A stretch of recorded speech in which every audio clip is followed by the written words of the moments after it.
Primeramente, muy buenas noches a todos los participantes al curso de Contabilidad e Impuestos para Emprendedores. El docente a cargo es César Cáceres Nina. La trayectoria del docente es un licenciado en Contaduría Pública por la UNICEF, con un máster de Administración de Empresas por la Escuela Europea de Negocios, con una amplia experiencia profesional como jefe de la unidad contable y financiera.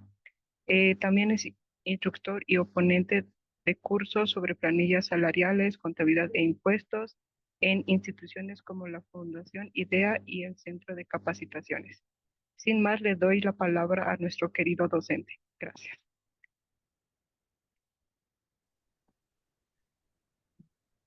Hola, muy buenas noches, tengan todos ustedes. Eh, en primer lugar, quiero agradecerles por su participación en este tercer día de curso intensivo, básicamente, para conocer un poquito el tema financiero, contable, en el que nos movemos en los negocios, ¿no? En los emprendimientos. Entonces, para que se vayan uniendo más personas, creo que están ingresando muchos. Entonces vamos a ir recapitulando lo que ya habíamos avanzado estos dos días anteriores, ¿no? En el primer día justamente hemos conocido lo que es la contabilidad como tal, la contabilidad desde los conceptos básicos, hemos conocido qué es un activo, qué es un pasivo, qué es un patrimonio, ingresos, qué son gastos. Los activos son todos aquellos bienes y derechos que tienen las empresas, los negocios, las personas, también pueden tener activos, ¿no? Y la principal característica que justamente tiene que cumplir este bien tiene que ser que nos va a generar ganancias, beneficios, ¿no? No hay ningún bien que no deba generar un beneficio a la empresa o a la persona o al negocio. Entonces, partimos de ahí, ¿ya? Tiene que tener propiedad este bien, ¿no? Tenemos que tener nosotros la propiedad. Si es un bien registrado, tiene que estar a nuestro nombre, al nombre del negocio. Si no, pues ahí podamos evidenciar un riesgo tal vez de la fuga de este bien, ¿no? Y lo otro importante es que aparte de tener propiedad, aparte de tener la utilidad, este bien tiene que haber venido de algo, ¿no? De un suceso pasado. Eso dice el concepto, ¿no? Pero lo principal para mí es que un bien te tiene que generar ganancia justamente, ¿no? Para que lo puedas considerar. Y aparte lo tienes que tener bien registrado, debidamente registrado, ¿no? Y hay distintos tipos de activos. Hemos dicho que desde bienes que son de fácil disposición, como el efectivo, el dinero en efectivo, el dinero que tenemos en cajas, eh, en caja fuerte, en el bolsillo, en la billetera, eso es efectivo, el más líquido que podemos tener. Después están las cuentas por cobrar y finalmente los activos de menor circulación, por así decirlo, serían los activos fijos, ¿no? Como eh, los vehículos, edificios, que para disponerlos primero tendremos que venderlos y vender un edificio pues demora bastante tiempo, ¿no? Depende también. Entonces, en el pasivo dijimos que son obligaciones justamente, obligaciones que tienen las empresas con terceras personas, ¿ya? No son de la empresa, básicamente no tienen que ver con la propiedad de la empresa, sino que son terceras personas, son proveedores, son trabajadores, el Servicio de Impuestos Nacionales, etcétera. Y en este grupo también tenemos pasivos, obligaciones corrientes y no corrientes, obligaciones que tenemos que cubrir lo más pronto posible y obligaciones que nos pueden esperar todavía un par de meses o varios meses o hasta tal vez unos cuantos años, ¿no ve? Como los créditos de largo plazo del banco, pues esos sí son a largo plazo. Entonces, hay esas diferencias también. Entonces, y finalmente en el balance tenemos el patrimonio, no es más que la diferencia entre todos tus bienes activos menos tu pasivo. O sea, lo que queda, el resultante, quiere decir que es el patrimonio que tiene la empresa, ¿no? Es con lo que cuenta, es lo propio. Y no es tan así tampoco, ¿no? Porque al final, analizando desde un punto de vista legal, una empresa, una sociedad, por ejemplo, tiene su propia personería jurídica, es una persona como tal. Entonces, esta persona ha recibido aportes de accionistas, de socios, esa plata, el patrimonio de alguna forma también se vuelve en una deuda. Y al final dijimos que esto es una deuda justamente con los accionistas, con los dueños de la empresa. Es una deuda interna. Entonces, los pasivos, como tal, son la deuda externa, o sea, con otras personas. Y el patrimonio es una deuda con los accionistas, con los dueños de la empresa. Entonces, hasta ahí, en resumen, tenemos bienes y derechos y tenemos obligaciones en el balance. Y justamente con esta conceptualización, nosotros es que hemos podido tal vez analizar algunos balances, ¿no? Algunos estados financieros que hemos podido descargar. Justamente lo hemos hecho bastante práctico para que ustedes también vean dónde se pueden encontrar información, porque no solo les mostré dónde encontrar información para, para ver, sacar de material, sino también para que ustedes puedan hacer tal vez en algún momento un análisis financiero, puedan hacer comparaciones, ¿no? Para compararse con el mercado tienen que tener una fuente fidedigna, digamos, ¿no? Entonces, hay estados financieros que están cargados en el CEPREC y eso es lo que inicialmente se puede tomar como algún dato, ¿no? Donde más hay estados financieros que usted puede encontrar es en la ASFI, ¿no? Que es donde se registran todas las empresas que están registradas en el mercado de valores, ¿ya? ¿Y quiénes se registran ahí? Pues, bueno, todos están en la banca, seguros, los que emiten acciones, bonos, mediante la Bolsa Boliviana de Valores. Y también hay otra parte que tal vez no se la sabían. Todas las sociedades anónimas que tengan más de 25 accionistas tienen la obligación de registrarse en el mercado de valores, por si acaso. Entonces, si son sociedades anónimas de menos de esa cantidad de accionistas, no hay la obligación de registrarse en el mercado de valores. Eh, si fuera lo contrario, sí o sí están obligados. Aún así, no hicieran las negociaciones por la bolsa de valores, pero tienen la obligación de registrarse en la ASFI, en el mercado de valores, y van a tener que cumplir con todas las obligaciones que eso requiere. ¿Ya? Entonces, ese análisis hicimos. También hablamos de lo que es el estado de resultados. El estado de resultados justamente nos va a mostrar el rendimiento que ha tenido la empresa. Si ha tenido ganancias, ha tenido pérdidas, cuánto vendió, cuánto le costó vender eso que vendió, ¿no?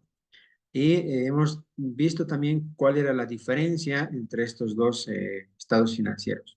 El balance es como una fotografía que te muestra el momento exacto en el que, bueno, se sacamos, ¿no? Es como cuando nos sacamos una selfie, ahí vemos cómo estamos, cuántas arrugas tenemos, si nos salió uno nuevo o perdió uno, etcétera, ¿no?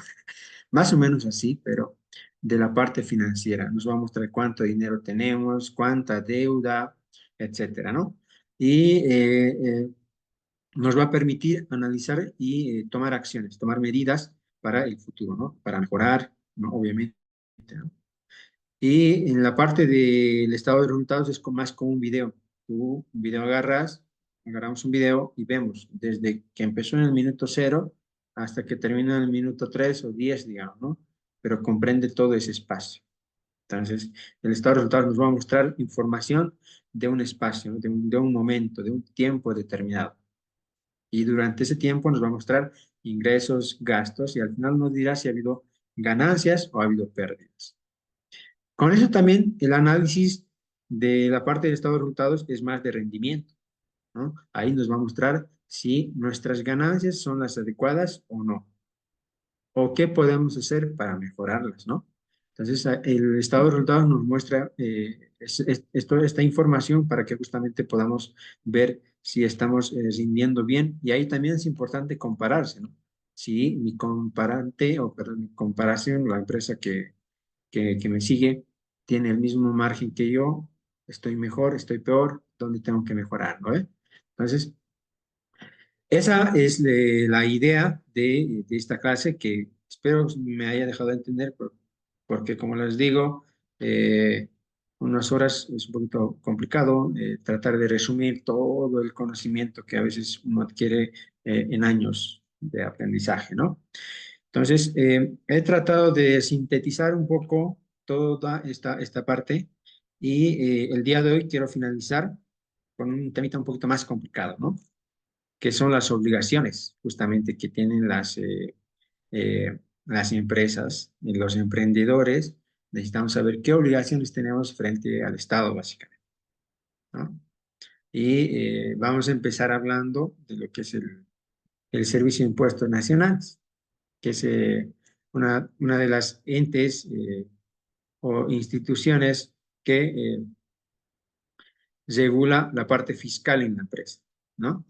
Entonces, y les digo que es más importante porque es la que más carga tributaria, la que nos da más trabajo, ¿no? En tramitología, en costos, ¿no? En costos mismos para atender todos los requerimientos que ellos tienen.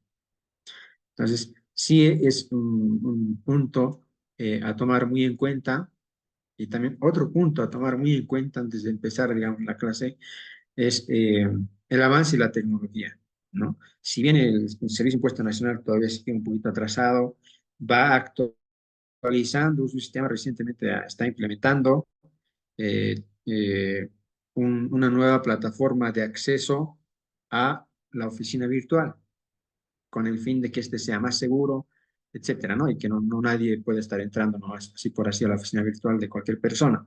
Entonces, el Servicio de Impuestos Nacionales se está asegurando de agradar justamente al contribuyente y que él sepa cómo es que está haciendo sus declaraciones, que era agarrado del cuello más o menos, ¿no? Entonces, esta vez le está pidiendo el correo electrónico para poder loguearse e ingresar al sistema de impuestos nacionales. Entonces, ya no solo un usuario y contraseña, su correo personal o del representante legal. Y esta persona recién va a poder delegar a otro usuario, va a poder crear otro usuario delegando sus funciones o algunas, o por lo menos la parte operativa, a su contador, digamos, ¿no? Entonces, eso es lo que se está implementando bueno, desde ya agosto, si no me equivoco, y el plazo justamente termina este 31 de octubre. Los contribuyentes que todavía no han hecho esta actualización, háganlas porque después ya no van a poder ingresar al sistema de forma regular, ¿ya? Entonces, una vez que, por ejemplo, estas implementaciones que está teniendo el Servicio de Impuestos Nacionales, el efecto justamente es que ellos pueden hacer un mejor control, ¿no? Actualmente ustedes han debido ver, en la mayoría de los casos, todas las facturas son electrónicas. Algunos negocios ya ni te la entregan la factura, ¿no ve? No te entregan ya. O te piden el WhatsApp o tu correo para enviarte directamente ahí tu factura. O si te la imprimen, igual es por costumbre, y nos damos cuenta que el código de autorización de la factura es un código largo de números y letras. Entonces ahí te das cuenta que ese es un tipo de facturación electrónica, que no necesitas guardar el papel, eso ya está en el sistema.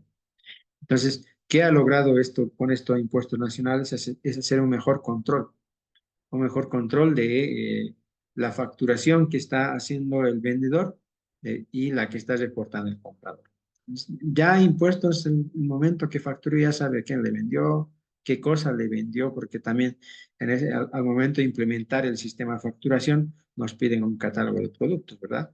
Entonces, ya sabe impuestos nacionales qué es lo que le vendiste, a quién, cuándo, cómo, a qué hora, etcétera. Entonces, ese avance tecnológico, si bien, como les decía, no es tan avanzado que digamos, sí les está ayudando a ellos para hacer su trabajo de fiscalización.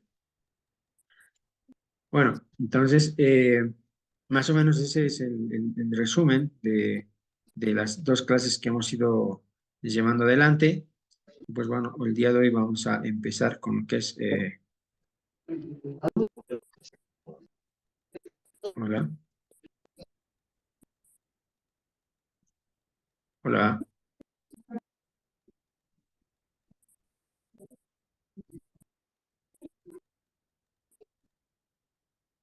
ya. Entonces,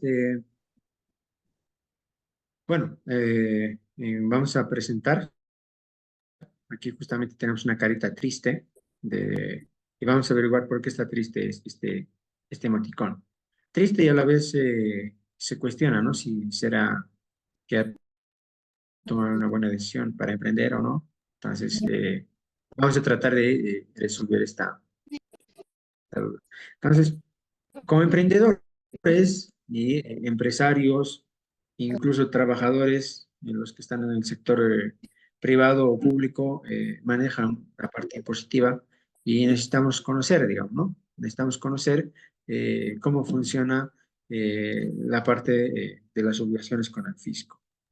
Entonces, vamos a ver en nuestra clase obligaciones con el Servicio de Impuestos Nacionales. Vamos a tratar de abarcar todas las obligaciones que tiene la empresa con el tema laboral, ya el tema de los seguros tanto el corto y el largo plazo, y el tema del registro de comercio. Y bueno, vamos a tratar de entrar al tema de alcaldías, a ver si nos da el tiempo, ¿ya? Y una ronda de preguntas que seguramente nos surgen. Al final vamos a ver rápidamente, si se puede, si nos alcanza el tiempo, un tema del costeo que en la primera clase nos estaban preguntando, ¿no? Si se podía hacer un costeo y la determinación o de cómo se determina el precio de un producto o servicio, ¿no?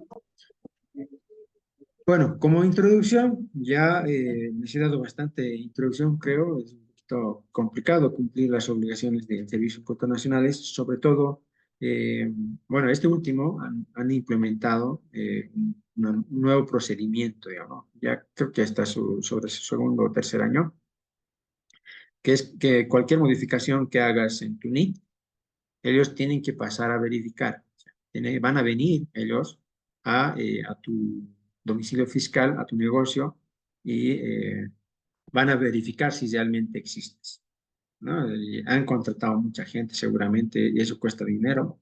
Entonces, eh, eh, y justamente el otro día yo hice un trámite de esos, queriendo ampliar mi cartera de productos y servicios, agregué algunas actividades.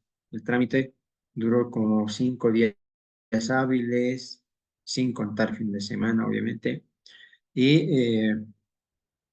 no, pues hasta que vengan, te tienen que coordinar para yo estar también ahí esperándolos. Y no solo eso, no te hacen una encuesta. Te preguntan, ¿por qué quieres agregar esa actividad? ¿Qué vas a hacer? ¿Vas a vender papas? ¿Vas a vender frijoles? Etcétera, ¿no?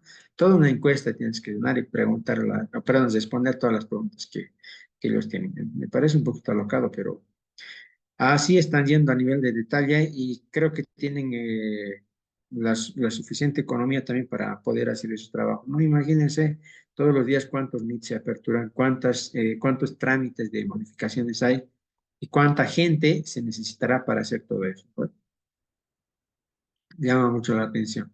Bueno, dicho esto, vamos a empezar justamente por la parte de Servicio de Impuestos Nacionales, ¿ya? Eh, Cuando uno empieza a tener actividades, ¿ya? Sujetas al impuesto, que por lo general son el comercio, ¿no? El comercio o la venta de algo, la prestación del servicio, esas son las transacciones que están eh, obligadas a registrarse en el Servicio de Impuestos Nacionales.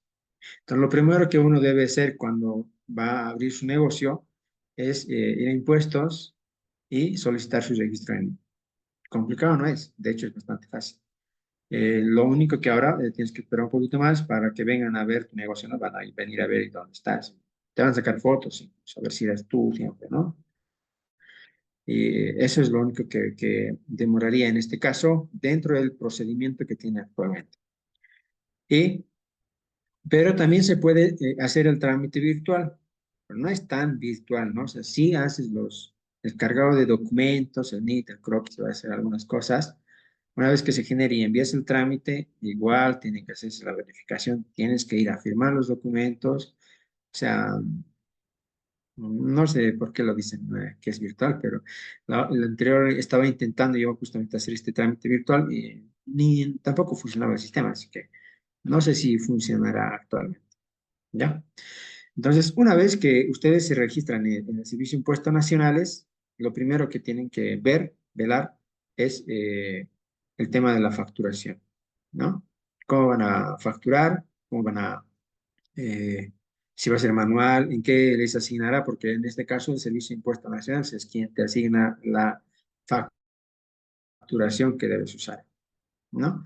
Entonces, Y tenemos que tener conocimiento, obviamente hay que asesorarse, entonces, en el sentido de qué facturas me sirven, qué no me sirven, y esas situaciones que creo que son importantes, ¿no? Pero como regla general, ¿no? Para que una factura tenga validez y yo pueda apropiarme del crédito fiscal, y aquí ya entro hablando en términos de impuestos, crédito fiscal, el impuesto como tal, tiene que cumplir varios requisitos, ¿no? Que el documento sea original, que tenga sus respaldos de pago, ¿no? Tiene que estar relacionado justamente a la actividad que usted realiza, por eso cuando usted va a impuestos, se registra, dice yo voy a prestar servicio contable, voy a diseñar, soy diseñador de modas, costurar, qué sé yo, ¿no? Entonces, eh, uno que va a costurar, por ejemplo, no puede estar comprando, digamos, repuestos de autos, digamos, ¿no? Ya va a ser muy ilógico. Tal vez puede comprar, será uno, dos, tres veces para el vehículo que tiene que distribuir o que trae la materia prima, traslada, etcétera, ¿no? Pero no podría ser más allá. Ya. Y como les dije, ahora impuestos ya tiene la base de datos como para ver qué es lo que está comprando las personas, ¿no? Entonces, ahí hay que tener mucho cuidado para no estar entrando en mucho riesgo, en un ambiente de mucho riesgo, ¿no? Eh, Eso es en la parte fiscal. Luego tenemos como obligaciones cada mes, cuando ya te registras en el Servicio de Impuestos Nacionales, tienes que hacer tus declaraciones juradas, desde el día en que empezaste tu registro, ¿no? Y muchos me preguntan, ¿cuánto tengo que empezar a pagar el primer mes? O no hay, ¿no? No hay un monto. La normativa es clara en este sentido. El impuesto se paga cuando usted tiene transacciones, cuando ustedes tienen transacciones sujetas al impuesto. Por ejemplo, en el caso de venta de bienes, si yo tengo una ferretería, si vendo un ladrillo, vendo dos ladrillos, vendo cemento, tengo que facturar al momento de vender el ladrillo, al momento de vender el cemento, ¿no? Tengo que emitir la factura. Eso es lo que señala la ley. Desde ese momento nace mi obligación para la emisión de la factura y el pago de tributos, ¿ya? Y ¿quién lo paga este impuesto? Ahí es donde vamos a entrar un poquito y más adelante vamos a detallar también, vamos a ver un archivito que nos va a decir de qué trata cada uno de estos impuestos. Vamos a ver los impuestos más principales que son el IVA, el impuesto al valor agregado, el impuesto a las transacciones, por ahí el RCIVA, ¿ya?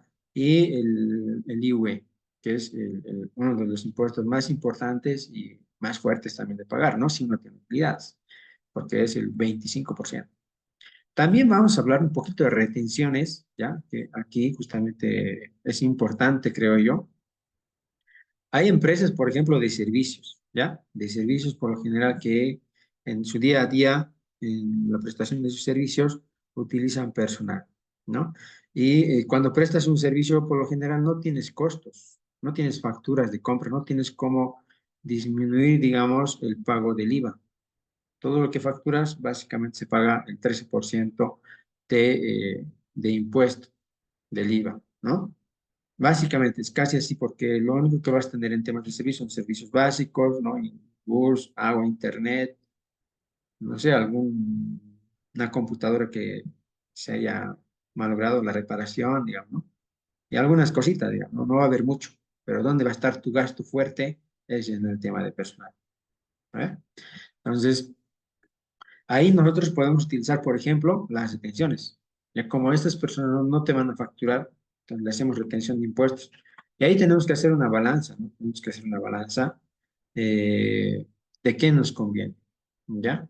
Si pedir que nos facturen o le podemos hacer retenciones de impuestos, pero obviamente las retenciones se hacen de forma temporal, no es definitivo, ¿ya?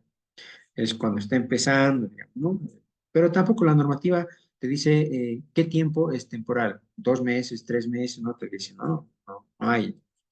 Salvo que se vuelva recurrente y a mes o un año, 2 años, ya tendrías que pedir a que se registre a la persona y ya te empiece a emitir facturas, ¿no?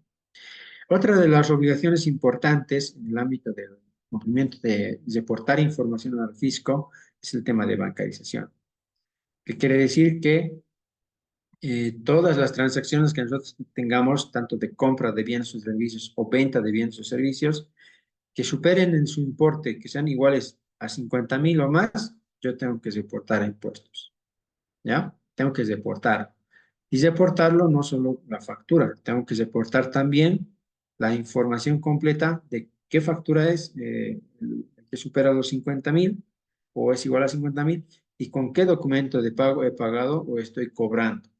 Es lo que voy a reportar. Esa es la obligación. Y si yo no reporto, ¿qué va a pasar? Usted preguntará, ¿no? Si ustedes nos reportan esta información o, eh, o no están respaldados con documentos fehacientes de pago, lo llama la normativa, ¿no? ¿Y qué son estos documentos? Los que están aprobados por el Banco Central, básicamente.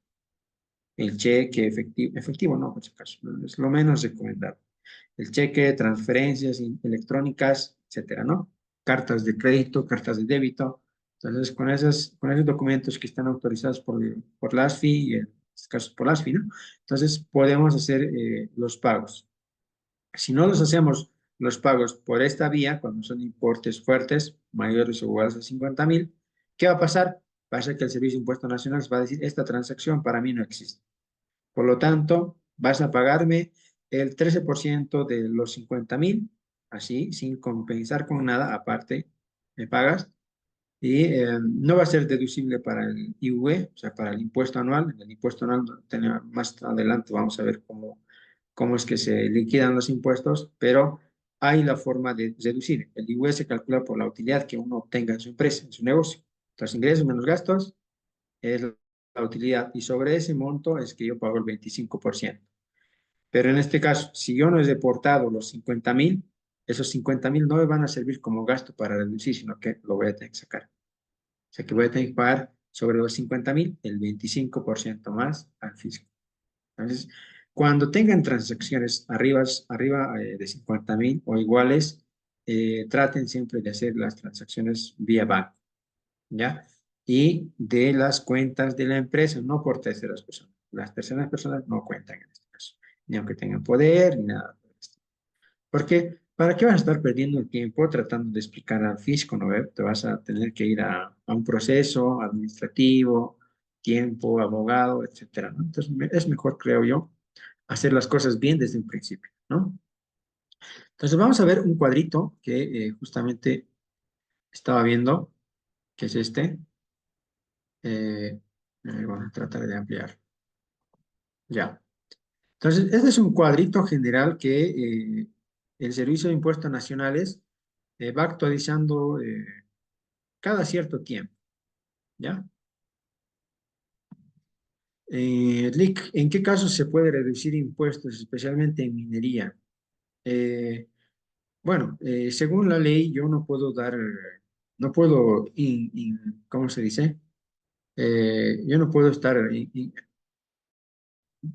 haciendo que las personas traten de pagar menos impuestos. Entonces, este tipo de asesorías ya es un poquito complicado de hacerlas en público, porque podría ganarme un proceso, ¿no? Decir, ¿sabes qué? Puedes hacer esto, etcétera.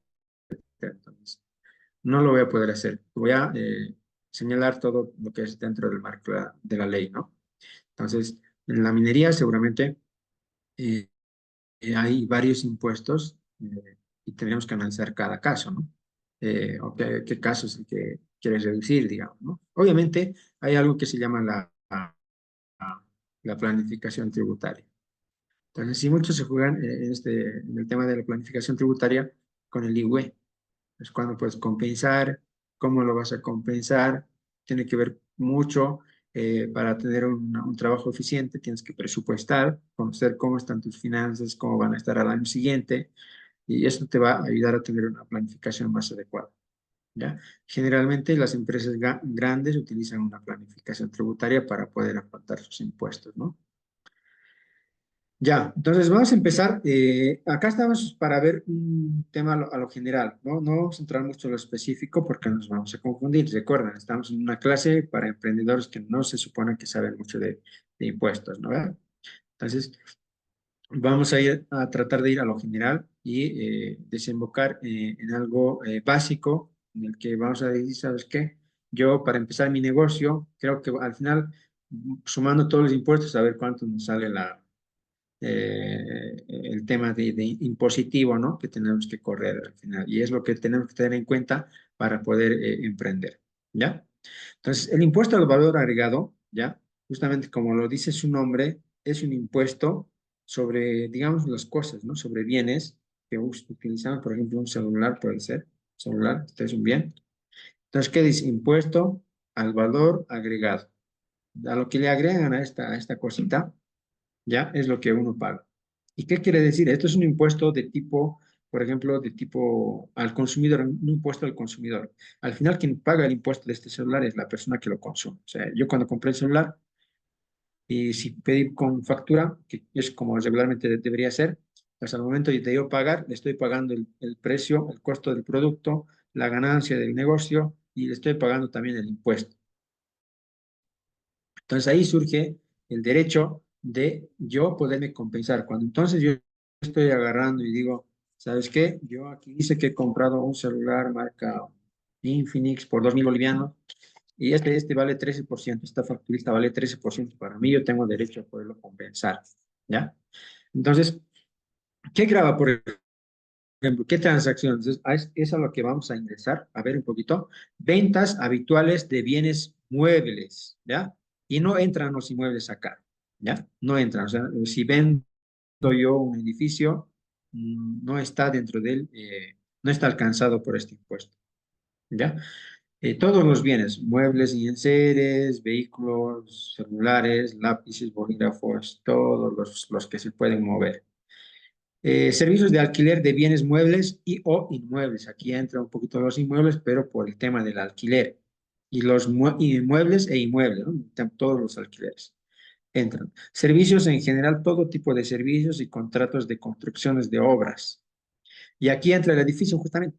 Antes dijimos que el inmueble no entra como tal, como venta de un departamento, ¿no? No es alcanzado. Pero si hay una empresa constructora que se dedica a construir, yo le digo, ¿sabes qué? Construyeme mi departamento, mi terreno. Entonces, él sí me tiene que facturar, me está prestando un servicio, no me está vendiendo el inmueble o el departamento como tal. Importaciones definitivas, todo lo que entra del exterior paga IVA. ¿Ya? Entonces, ahí están, al momento de desaduanizar, sacar de la aduana, ellos nos cobran el impuesto. Entonces, también están los arrendamientos financieros con bienes muebles.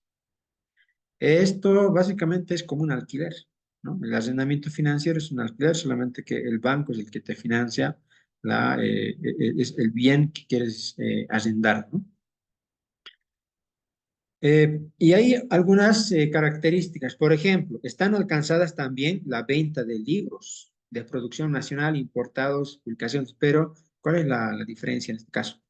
Que la tasa de este impuesto es cero. O sea, básicamente, conclusión, no pagan impuestos, ¿ya? La venta de libros, transporte internacional de carga por carretera o terrestre, la venta en el mercado interno de bienes de capital, plantas industriales, vehículos de carga de alta capacidad de volumen, tonelaje. Este tipo de transacciones no están alcanzadas básicamente por el impuesto. Sí están, o sea, van a emitir factura, pero la tasa que te cobran del impuesto es cero, cero, ¿no? Entonces, en resumen, no pagan impuesto en este tipo de actividades. Entonces, ustedes ya pueden ir viendo, ¿no? Si tienen empresas que quieren abrir en el rubro educativo, digamos, utilizan libros, podríamos hacer alguna eh, estrategia, digamos, para poder afrontar y beneficiarnos de este tipo de exenciones, digamos, ¿no? ¿Quiénes pagan los impuestos? En este caso el IVA, todas las personas naturales y o jurídicas que realicen operaciones mencionadas anteriormente. Todas estas personas están alcanzadas. Ahora, ¿quiénes no pagan? Bueno, no vamos a entrar mucho en detalle en esto porque es más específico, ¿no? El cuerpo diplomático, el bona fide es cuando, bueno, prácticamente es para los extranjeros, ¿no?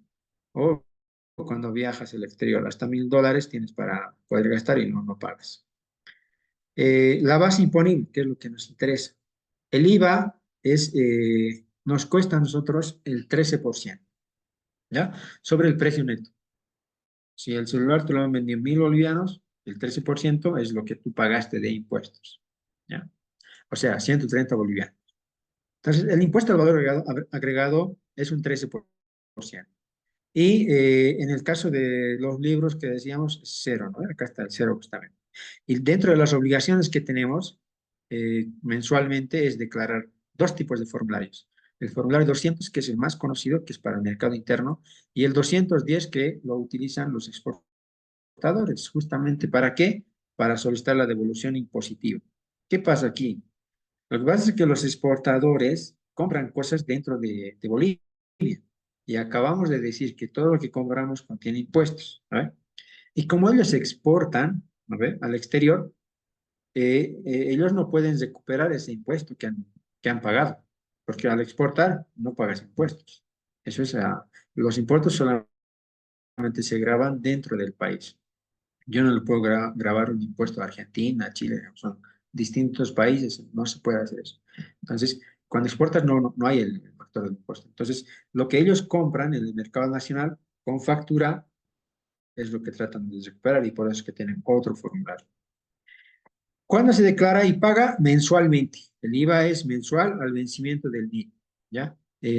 Por ejemplo, los NITs que vencen en cero, perdón, que terminan en cero, como el mío termina en cero, el 13 de cada mes, yo tengo la obligación de pagar mi impuesto y declarar y pagarlo, ¿no? Hasta ese día. Ahora, si ese día fuera un día inhábil, ¿ya? O feriado, fin de semana, se recoge al primer día hábil siguiente. Entonces, ahí tenemos un margencito más, digamos, ¿no? Para pagar. Y así sucesivamente. El uno, el NIT que termina en número 1, lo paga el 14, tiene hasta el 14. Y así sucesivamente hasta el 9, que vence cada 22 de cada mes. ¿Ya? Entonces, eso es básicamente el impuesto al valor agregado.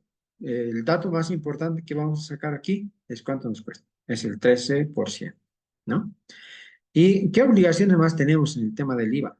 Lo más importante acá es el tema de reportar al fisco nuestras facturas de compras y ventas, ¿no? Entonces, antes de poder hacer nuestra declaración impositiva del IVA, lo primero que hacemos es consolidar nuestras compras y ventas, que generalmente lo hace el contador, ¿no?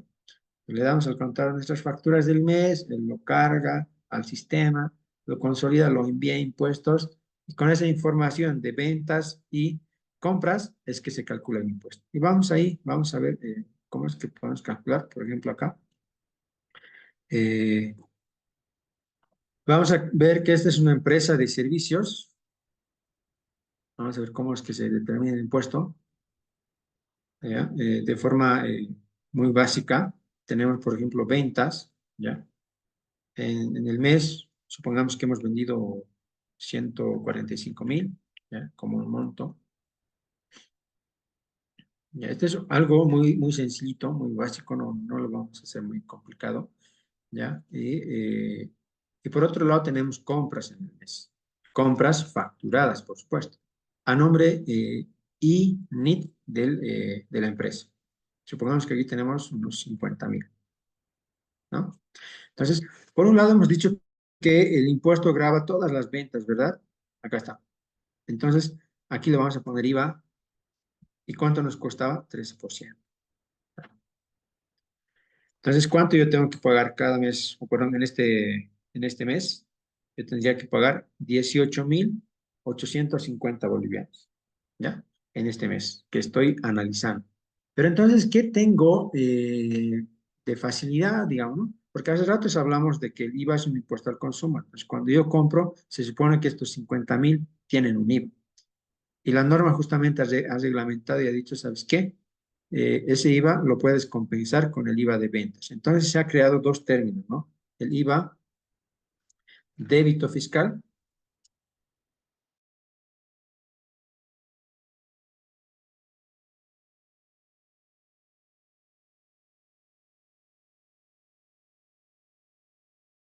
contenido en nuestras facturas de compras, ¿ya? Entonces, acá tenemos, por ejemplo, es como que yo tuviera 6,500 pagado a cuenta de este impuesto. Es como un anticipo que le da. Por eso es que contablemente también se extrae como un activo diferido en el balance, ¿ya? O una cuenta por cobrar, muchos lo ponen, ¿no? ¿Por qué? Porque es el fisco es el que te debe hasta de cierta manera, digamos, este monto. Entonces, cuando llenas el formulario de impuestos, lo único que vas a declarar es cuánto has vendido, cuánto has comprado, y vamos a sacar una diferencia. entre lo que has vendido y lo que has cobrado. Perdón, perdón, lo que has vendido y lo que has comprado. Son 95.000 bolivianos.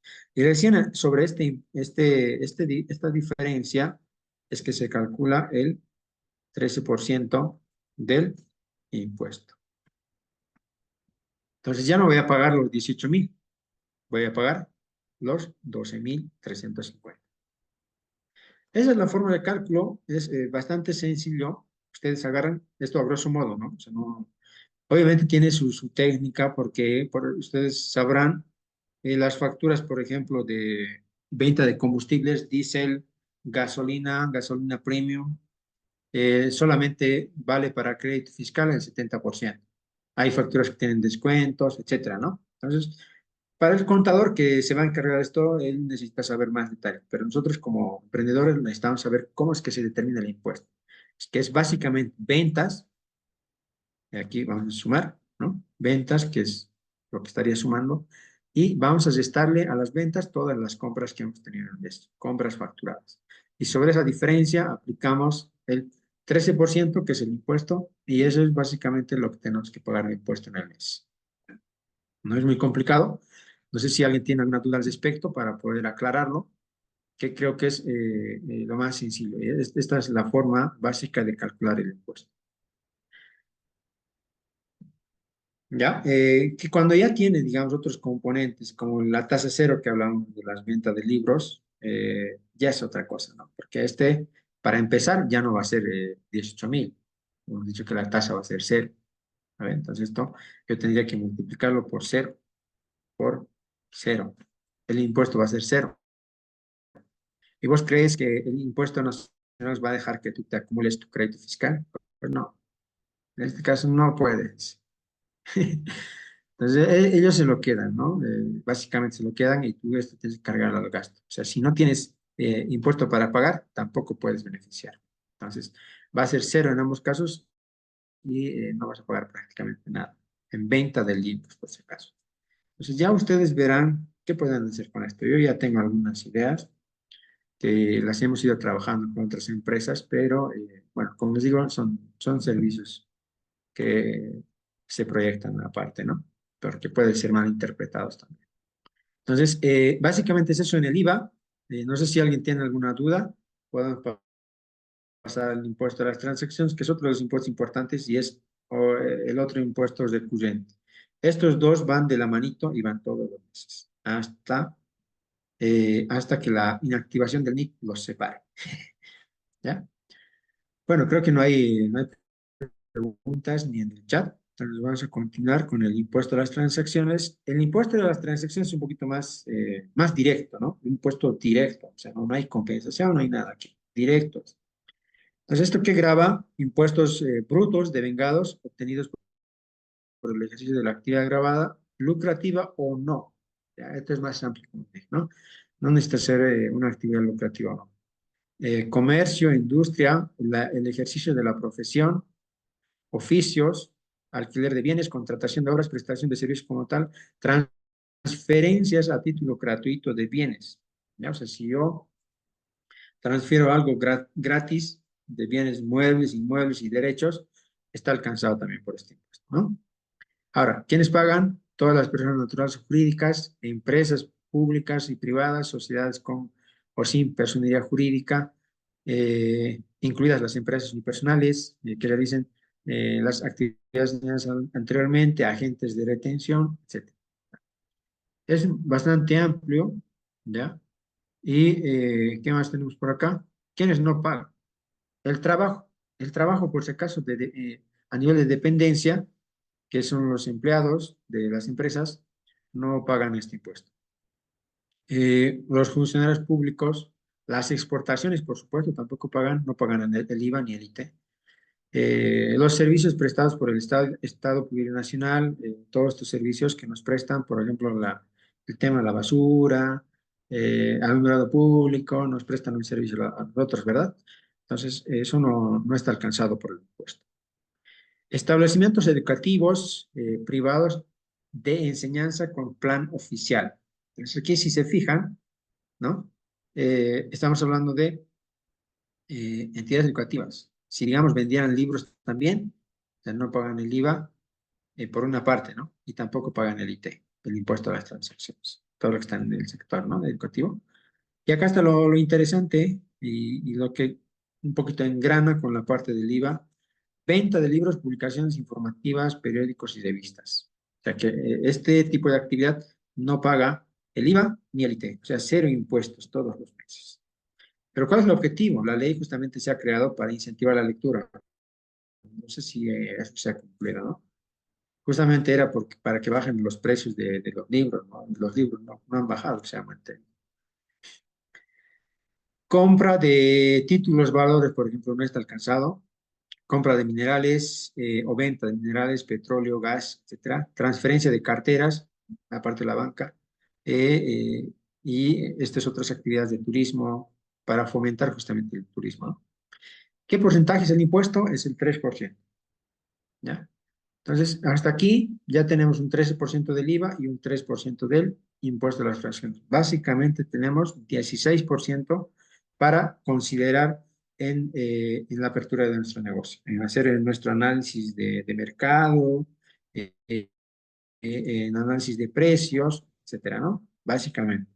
Ahora, que podamos compensar esto con las compras que realicemos, ya es otro cuento, otro trabajo, ¿no? Pero básicamente es un 16% que nosotros debemos tomar en cuenta. Ahora, ¿cómo se paga? Acá tiene un poquito más de formularios. El que comúnmente se usa para todo es el 400, para todas las transacciones. El 410 es para hacer retenciones, ¿ya? Cuando, digamos, yo le pago, cuando yo contrato a alguien, digamos, ¿no?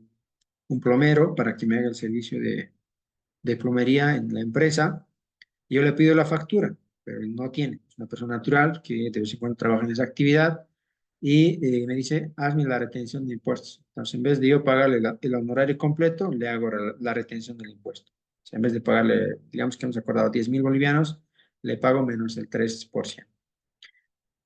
¿Ya? Entonces, son las retenciones. Es cuando alguien, el que te prestó el servicio, no te facturó.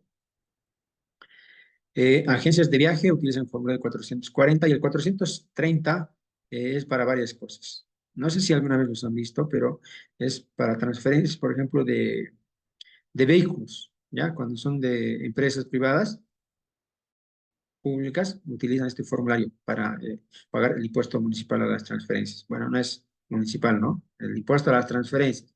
Y ya no pagarían el IMT, ¿no? Pero sí es un poquito complicado porque es irte a pelear con el municipio. El municipio siempre te quiere cobrar el IMT. Cuando son empresas, no pagan el IMT, el impuesto municipal. Pagan el impuesto a las transacciones, que es nacional. Así lo señala la ley. Pero muchos, para no tener problemas, pagan ambos impuestos y ya para de contar. Pero no es lo que está señalado en la ley, ¿no? Solamente las empresas, ya sean unipersonales o sociedades, pagan el impuesto a las transferencias de los vehículos, especialmente el impuesto nacional, no el municipal. ¿Cuál es el plazo? Es el del regular, son de acuerdo al vencimiento del NIT, al dígito NIT, igual que el IVA. Desde el 13, que vence el NIT 0, y el resto consecutivamente, ¿no? El 440 de viajes nos dice que es vencimiento cada 10 de cada mes, y lo propio para el 430, que son 10 días hábiles posteriores a la fecha de transferencia o declaratoria de herederos, minuto de transferencia, anticipo de legítima, etcétera, ¿no? Entonces, 10 días hábiles tenemos para hacer. Por ejemplo, cuando se compran una moto o un auto, pueden ser sujetos, por si acaso, a multas también, ¿ya? Si yo, digamos, se compra un auto hoy y tengo el plazo, recuerden, de 10 días para hacer el pago del impuesto, y eso, por si acaso, el vendedor es quien paga, ¿no? Entonces, pero a veces se acuerdan otra cosa, la mitad es qué sé yo, pero el vendedor es el que tiene la obligación de pagar el impuesto. Y si, digamos, pasó más de 10 días y yo quiero ir con ese mismo documento, voy a ir a impuestos a querer pagar o a la alcaldía, te van a cobrar como si hubieras declarado hace, no sé, tal vez te has pasado con 2 años, te van a cobrar como si hubieras declarado hace 2 años te van a cobrar, obviamente, el mantenimiento de valor y los intereses desde esa fecha. ¿Ya? Entonces hay que tener mucho cuidado con ese tipo de transacciones que debemos hacer los trámites en los 10 días hábiles posteriores a la transacción. Entonces, hablábamos también del impuesto más importante, que es el impuesto a las utilidades. No sé si hasta ahí tienen alguna duda. Pueden hacer, no hay ningún mensaje tampoco, entonces vamos a continuar. El IVE. A través de este impuesto es que el Estado se convierte en tu socio como emprendedor. Es tu socio, básicamente. Entonces, ¿dónde participa este socio? Participa en tus ganancias, en tus utilidades. Pues, por ejemplo, en las empresas, ya que es lo que vamos a ver, nos interesa hay empresas, el impuesto adicional en el tema de minerales y el impuesto adicional en el sector financiero. Esos tres no los vamos a tocar, nos centramos en el tema de las empresas, ¿ya? Eh, ¿Cómo es que, qué grava? ¿Qué grava? O sea, ¿de qué nos cobran el impuesto? Pues nos cobran de la utilidad o la ganancia neta que tengamos en la empresa. ¿Quiénes pagan? Pues las empresas públicas, privadas, mixtas, unipersonales, agentes de retención, etcétera, ¿no? Y esto, ¿cómo se calcula? Ah, bueno, no hemos visto el tema del IT. Por ejemplo, el IT acá, vamos a recapitularlo, el impuesto a las transacciones, el IT, que hemos dicho que es el 3%, es directo, es directo. Yo, sobre lo que vendí por el 3%. Bueno, en este caso va a ser 0.03. 4.350. Eso es lo que yo tengo que pagar de impuesto a las transacciones. Entonces, está ahí, en este mes, voy a pagar ¿cuánto? Los 12.000 más los 4.000. 16.300 por esta transacción que he realizado. Entonces, entramos al tema del IUE, que es el 25%. ¿Ya? Y lo vamos a hacer solamente con esta transacción que tenemos acá. Entonces, vamos a elaborar un pequeño estado de resultados, sencillo, ¿ya? Donde tenemos ingresos o ventas netas, por si acaso, netas de impuestos, como se contabiliza como se registra en la contabilidad. Pues, ¿qué vamos a hacer acá? Vamos a tomar las ventas y lo vamos a multiplicar por el 87%. Ahora ustedes me dirán, ¿por qué el 87? Bueno, el 87 no es más que la diferencia entre el 13% menos el 100% menos el 13%. ¿Qué quiere decir? Que le estoy quitando el IVA, nada más, ¿no? Le estoy quitando el IVA. Lo otro que puedo hacer también es agarrar esto, ¿no? Restar el IVA y me va a dar el mismo dato, ¿no? Entonces, esta sería mi venta real, en realidad, sin impuesto. Después, ¿qué voy a restar? Más abajo van a venir todos los costos y gastos, ¿no? Tengo que restar acá. Es esto. Entonces, acá tengo compras, ¿no? Todas estas compras vamos a suponer que son nuestros gastos relacionados con nuestra actividad. Vamos a hacer lo propio. Lo que hemos comprado menos el impuesto, 43.000. ¿Ya? Lo vamos a poner en signo negativo. Ya está, negativo. ¿Qué más? ¿Qué más tenemos? Acá, por si acaso, se acuerdan, hemos pagado 3% y este no se compensa con nada. No lo puedo cobrar tampoco a impuestos. Esto es, para mí, un gasto. Entonces aquí lo vamos a poner. IT, 3%. Entonces vamos a poner con negativo los 4.350. Según la normativa tributaria, en el análisis de la base imponible, hay varios factores. Hay gastos que impuestos no te los reconoce. Ya, por ejemplo, este mismo IT. Si este mismo IT yo lo he compensado porque también se puede compensar, pero es un poquito más complicado. Cuando yo pague, digamos, el IUE, que he pagado efectivamente, he ido al banco y he pagado, ese monto que he pagado, puedo compensarlo con este IT, ya a nivel de flujo. Pero ¿qué me dice impuestos? Es que si ya lo has compensado, aquí no te puedes deducir. Entonces, vamos a ir viendo, por ejemplo, cómo es que se determina este impuesto. Acá, en nuestro estado de resultados, tenemos el resultado neto. Que no tenemos, supongamos que no tenemos nada más. Entonces, este va a ser nuestro resultado neto de la gestión. Este impuesto se calcula de forma anual. Muchos lo conocen el anual. El anual, le dicen, ¿no? Entonces, este es el anual. Entonces, este es el resultado neto.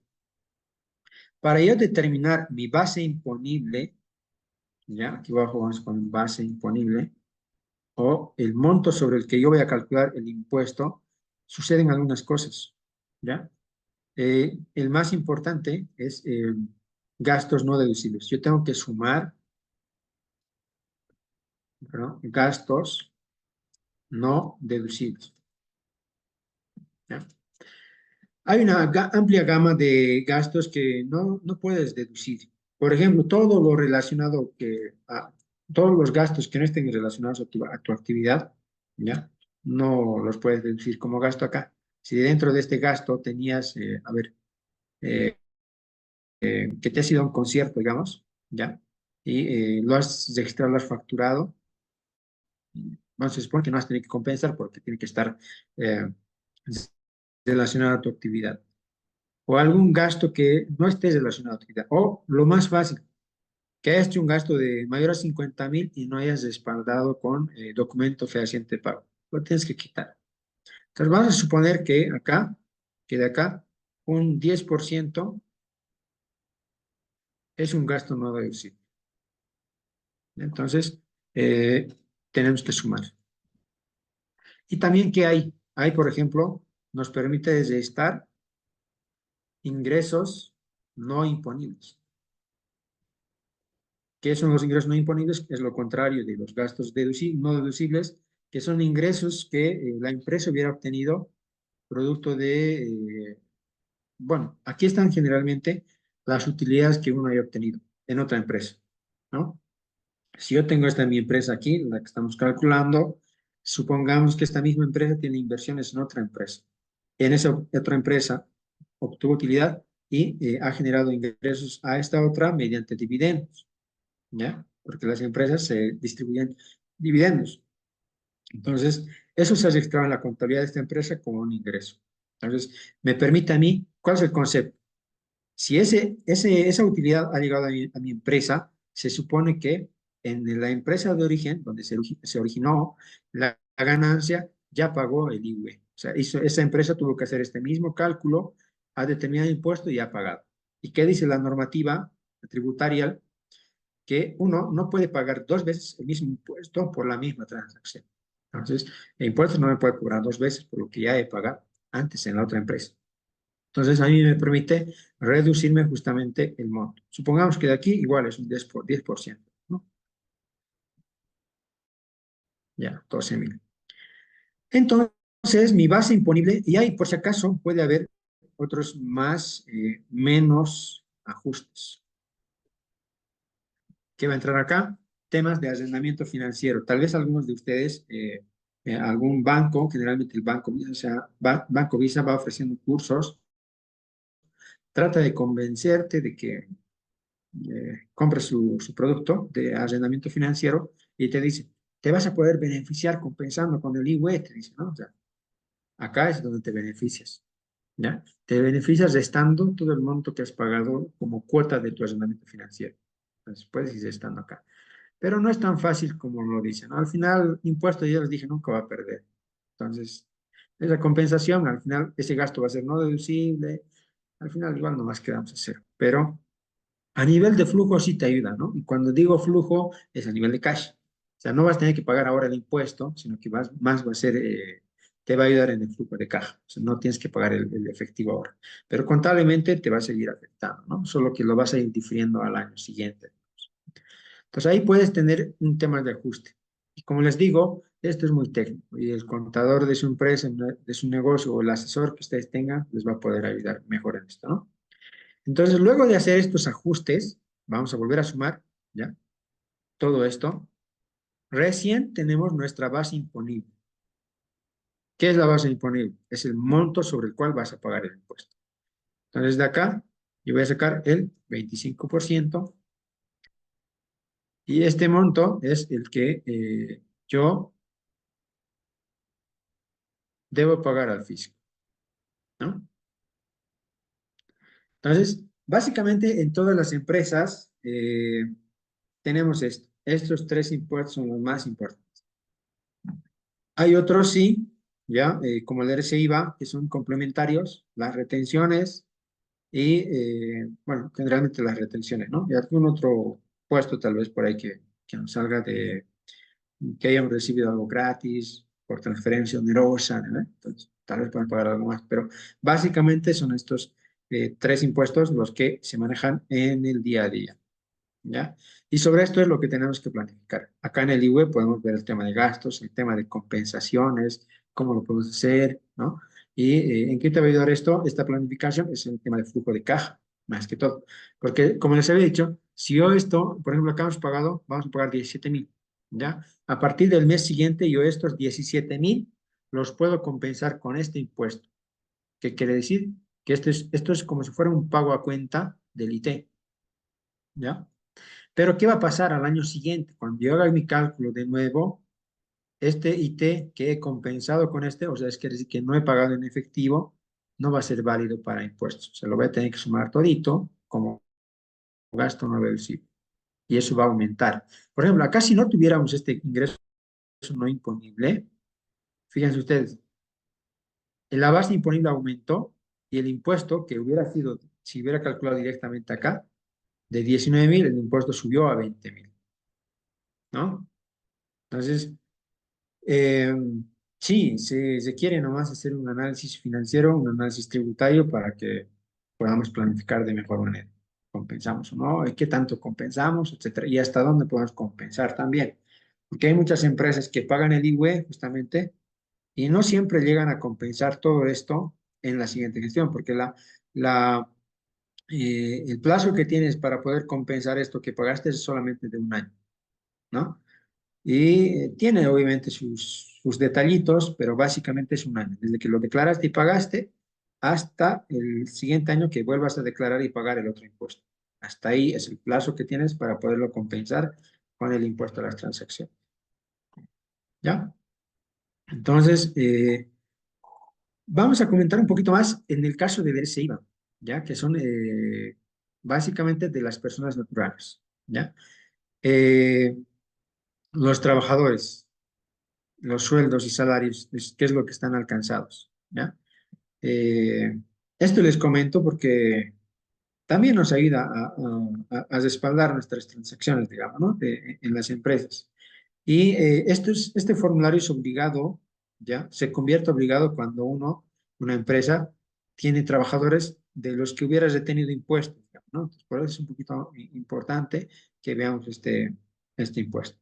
Entonces, ¿qué grava este impuesto? Por ejemplo, el alquiler, subalquiler de inmuebles o muebles. Que una persona natural se activa su NIT, se crea su NIT para alquilar unos locales comerciales, entonces está alcanzado por este impuesto, ¿ya? Este impuesto es similar al IUE. O tienes activado el IUE o tienes activado el RCIVA. No puedes tener ambos, ¿ya? Entonces, esto es más para personas naturales o contribuyentes directos. Esto es más para empresas.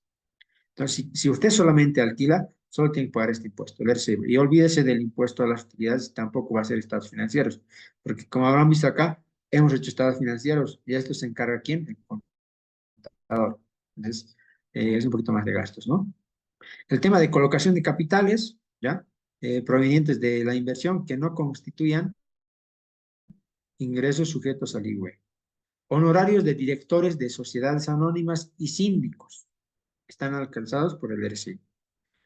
Sueldos del personal contratado localmente para misiones diplomáticas, ingresos de personas contratadas en el sector público, que son básicamente consultores de línea, anticréticos. El anticrético, por si acaso, se presume que es una transacción de compra y venta, que alguien compra y que el otro vende. Entonces, está alcanzado por este impuesto. Los provenientes del ejercicio de la profesión en forma libre o independiente. Y aquí se han creado, por ejemplo, los NITs de profesionales independientes. Si uno es contador, es abogado, está en ese rubro. Puede decidir registrarse como profesional independiente y no como empresa. Obviamente eso ya tiene que ver la persona, ¿no? Como empresa, para mí que tienes una amplia gama de oportunidades de prestar servicios porque a la vez te activas más tipos de servicios, ¿ya? Y tienes para ofrecer más, tienes para contratar gente, etcétera. En cambio, el profesional se supone que solamente es la persona y la persona es quien genera los ingresos, hace los servicios, ¿no? Eh, Honorarios, retribuciones de ingresos a pagos de cualquiera sea su denominación en el territorio nacional. Todos los impuestos graban en el territorio nacional. Contribuyentes que estén en relación de dependencia, todos los sueldos, salarios, jornales, sobresueldos, horas extras, bonos, dietas, viáticos similares que les paguen, ¿no?, a los trabajadores, todo eso entra en el régimen complementario del impuesto al valor agregado. Ahora, ¿este cómo funciona o cómo funcionaba más antes? Lo que pasa es que por ejemplo, dice RC, IVA. Este es su, como que digamos, su apoyo, su mano derecha del IVA, ¿ya?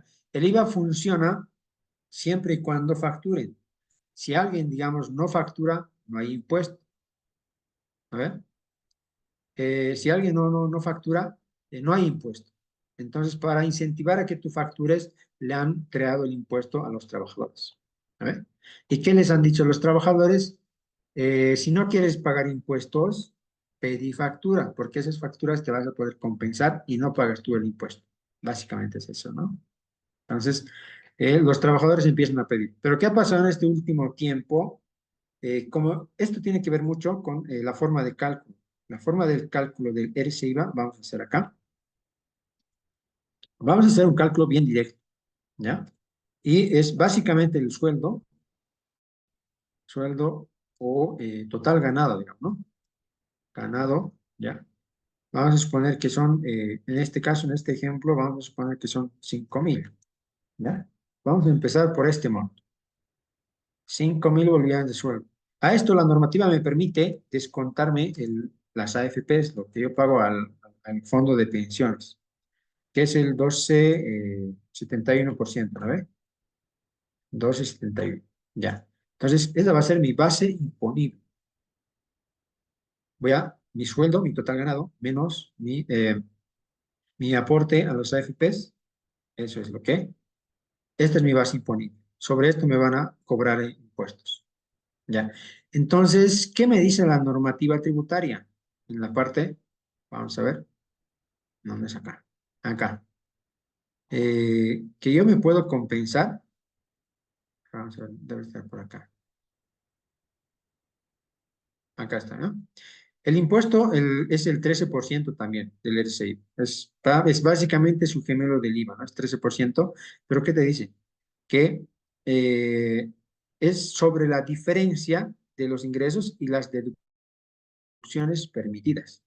Y la deducción justamente es lo que señala la norma, es 4 salarios mínimos nacionales. Actualmente el salario mínimo nacional está en 2.500. Por 4, ¿cuánto es? 10.000. Ahora la diferencia, ¿cuánto va a ser? Diferencia, 4.000 menos 10.000, me sale negativo. Por lo tanto, esta persona que gana 5.000 no paga impuestos. Entonces, ¿qué ha pasado? Antes el salario básico, ¿se acuerdan? Era más poquito, 400, algo así, ¿no ve? Entonces, en ese caso, por ejemplo, si acá yo le hubiera puesto los 400 bolivianos, 420 que creo que era, si esta persona iba a tener que pagar 2.000, sobre 2.000, el IVA era el 13% por 0,13. Esta persona que ganaba 5.000 hubiera tenido que pagar 348, 349 bolivianos de impuesto antes, ¿ya? ¿Y qué pasaba? Antes sí funcionaba esto, les decía, ¿no? Entonces, las personas para no pagar esos 349 podían compensarse con facturas. Entonces, las personas, los empleados, iban y pedían factura de todo. Entonces, eso les ayudaba a reducir este impuesto. Pues, todas las facturas que han comprado, que también les dije que vale el 13%, digamos que aquí compró por 1.500 en el mes, y esto es el 13%, hemos dicho, 195. Al final, ¿cuánto iba a tener que pagar? Pagar al SIN, en este caso al Servicio de Impuestos Nacionales, lo que debía, menos lo que se compensó con las facturas que consiguió en el mes, 154. En vez de pagar 349, va a pagar 154. ¿Ya? Se va a compensar. Eso es lo que te hace creer, ¿no? ¿Ve? Porque al final, ya les dije, cuando tú compras con factura siempre vas a comprar más caro, ¿no? Entonces, ya te están cobrando el IVA. Entonces, tu derecho nomás es cobrártelo, digamos, ¿no? Al final ya has pagado igual los 195 y ya estás pagando los 240. Pero ¿a dónde va mi explicación con esto? Es que como el salario mínimo ha subido tanto, ¿no? Acá es 2.500. Entonces, esta persona ya no paga pues este impuesto, no tiene nada. Entonces, para uno pagar impuestos tendría que ganar arriba de 11.000, si no me equivoco. Y eso, y no es nada, no es nada que ver. 12.000, a ver. Ahí sobre 474 bolivianos. ¿Y quién gana 12.000 hoy en día? Bueno, no todos, por el caso, debe ser un 1, 2, 3% de la población que trabaja, ¿no? Jefes, gerentes, tal vez. Entonces, ¿qué ha pasado? Ya mucha gente ya no pide factura, porque ya no le sirve, ya no paga. Porque si estás en este rango de empleado, ya, ¿para qué vas a pedir factura? Pues igual no te sirve, ¿no? Más bien vas a tratar de negociar el precio para que te dé más barato, ¿no? Entonces, por eso es que ahora han inventado el REIVA. En la época de Áñez habían inventado otro, ¿no ve? Un nuevo sistemita. No me acuerdo cómo se llamaba ya, se me olvidó. Pero había una forma de recuperar ese impuesto si tú pedías facturas. Entonces, el Estado siempre va a tratar de incentivar a que pidamos facturas. Y por eso han inventado el REIVA. Ahora se llama REIVA. Es el régimen de reintegro del impuesto al valor agregado. ¿Qué te dicen? Ahora te voy a devolver el 5% todas tus compras que tengas en el mes. Pero ya me han comentado que no les están devolviendo. Yo mismo me he registrado ya para probar. Y la verdad es que hasta ahorita no me ha llegado ni un peso de las facturas que pedí en la obra. Entonces creo que ahí nomás hay algo que falla, ¿no? Es que también hay personas que se avivan de esto, ¿no? Hay gente que se ha conseguido facturas solamente para cobrar el 5%. Entonces hay gente que también vivaz que hace estas cosas, ¿no? Y por eso es que tal vez el impuesto lo está cortando, ya no está pagando, ¿no? El año pasado creo que sí pagaron. Ahorita no, a mí al menos no me ha llegado ni un centavo, no tengo nada en mi cuenta. Entonces, creo que no está funcionando, ¿no? Al menos no de la forma que impuestos hubiera caído. Ya les dije, la gente pide factura y el IVA empieza a subir. La gente no pide factura, el IVA va a bajar, ¿ya? Eso es básicamente en el tema impositivo, las obligaciones. A ver, vamos a ver la pregunta. No sé si alguien más tiene alguna otra pregunta. En los casos, estimado, LIC puede volver a explicar ingresos imponibles. Los imponibles son básicamente todos los ingresos que tengas durante la gestión. Todo lo que venda, ya vamos a ver, acá, todas las ventas que estén en la gestión, porque esto es solamente de una transacción, ¿verdad? Y como esto vas a tener N durante toda la gestión. Entonces, el contador, ¿qué va a hacer? Va a agarrar, va a registrar todas tus transacciones y va a emitir los estados financieros, dentro de los cuales va a estar el estado de resultados. Y acá tenemos los ingresos, los gastos, costos, y al final tenemos nuestro resultado neto. Empezamos acá para calcular el IVA. Este es nuestro punto de partida en la utilidad del ejercicio o el resultado neto, si es positivo. Si fuera negativo, no pagamos el impuesto, porque el impuesto es justamente a las utilidades, a las ganancias que se tengan. Por eso te digo es que el Estado es un mal socio, no solo participa cuando tienes ganancias, cuando tienes pérdidas no aparece, no te ayuda en nada. Obviamente te permite compensar esa pérdida durante 3 gestiones siguientes, es lo regular, ¿ya?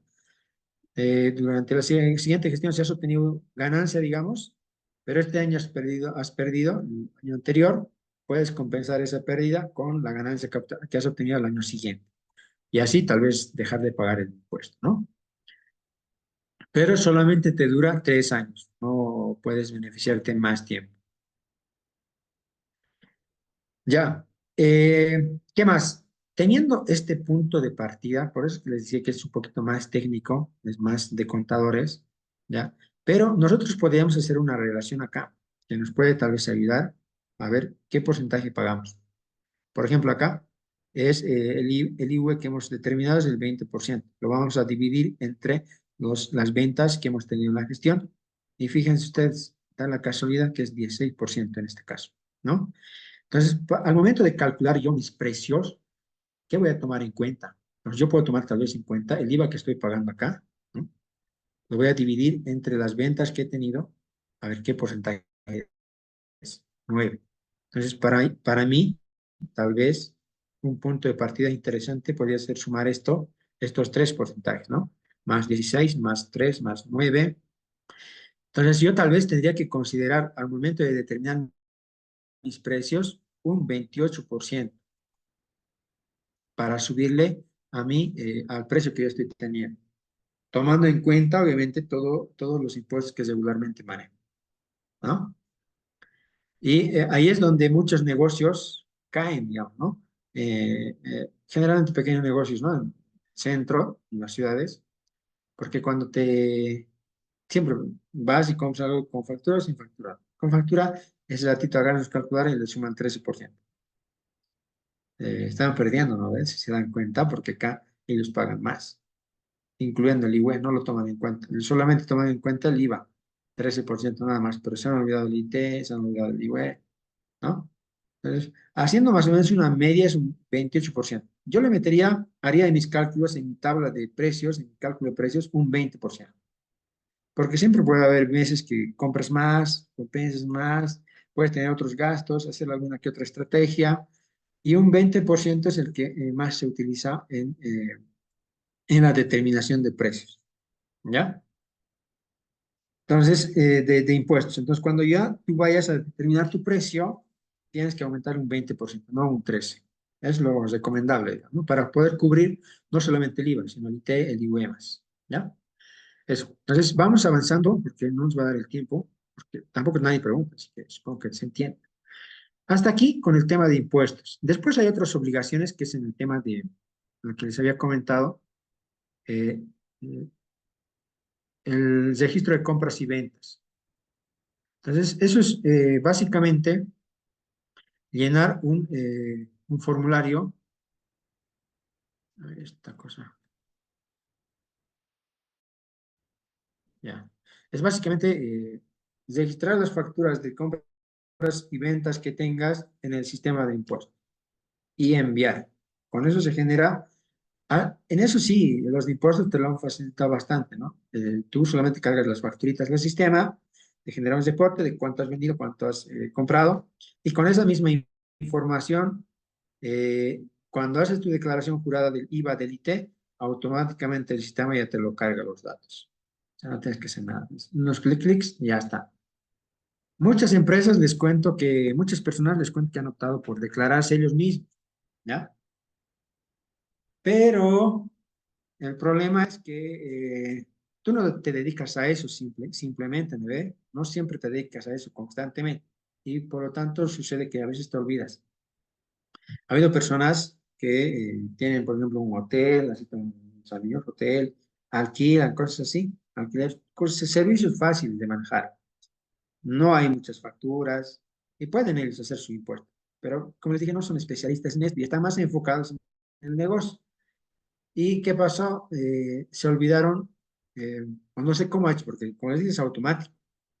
La cosa es que creo que el crédito fiscal que tenía en un mes anterior lo borró y no se lo compensó. La persona pagó más impuesto del que debía pagar. O a veces, por el tiempo que se olvidaron declarar hasta el plazo que les dije y que les carga impuestos, multas. Y la multa es dependiendo de 50 UFBs, las UFBs ahorita están en más de 2 bolivianos, o sea, pagan alrededor de 120 bolivianos de multas solamente por cada formulario, o sea, dos formularios ya son 240, ¿no? Alrededor de 250, solo en multas. Entonces, ¿qué hubieras preferido? Yo le dije en algún momento, cuando yo siempre le hago el balance, porque ahí a él no puede, porque no es contador. El impuesto mensual sí se puede declarar, pero ya en el balance no puede. Entonces, ahí cuando yo llego y entro y reviso las cuentas, porque siempre tengo que revisar, y hay multas, ha perdido crédito fiscal que no ha declarado antes, ha pagado IVA en una gestión anterior y no lo ha compensado con el IT que tenía, así, o sea, básicamente ha perdido más plata de lo que me hubiera pagado a mí de honorarios. Entonces, tienen que analizar esa parte, ¿no? Que es importante. Sí es fácil, digamos, hacer el tema tributario, pero hay que darle la debida atención y el análisis, sobre todo. ¿ya? Para eso te contratamos al contador, para que te haga ese análisis. Ahora, si vas a contratar a un contador para que solo te bien la factura, entonces está un poquito complicado, ¿no? Tenemos que ver también el servicio que queremos. Y luego el tema de la bancarización, que es igual, es deportar básicamente, y aquí hay un cambio, por si acaso, recientemente salió una normativa de que esto antes era anual, por si acaso. Una vez al año se enviaba, de todo el año. Ahora va a ser bimensual. Entonces, cada 2 meses hay que mandar el reporte. ¿Ya? Entonces, si no hay preguntas, vamos a pasar a la otra parte.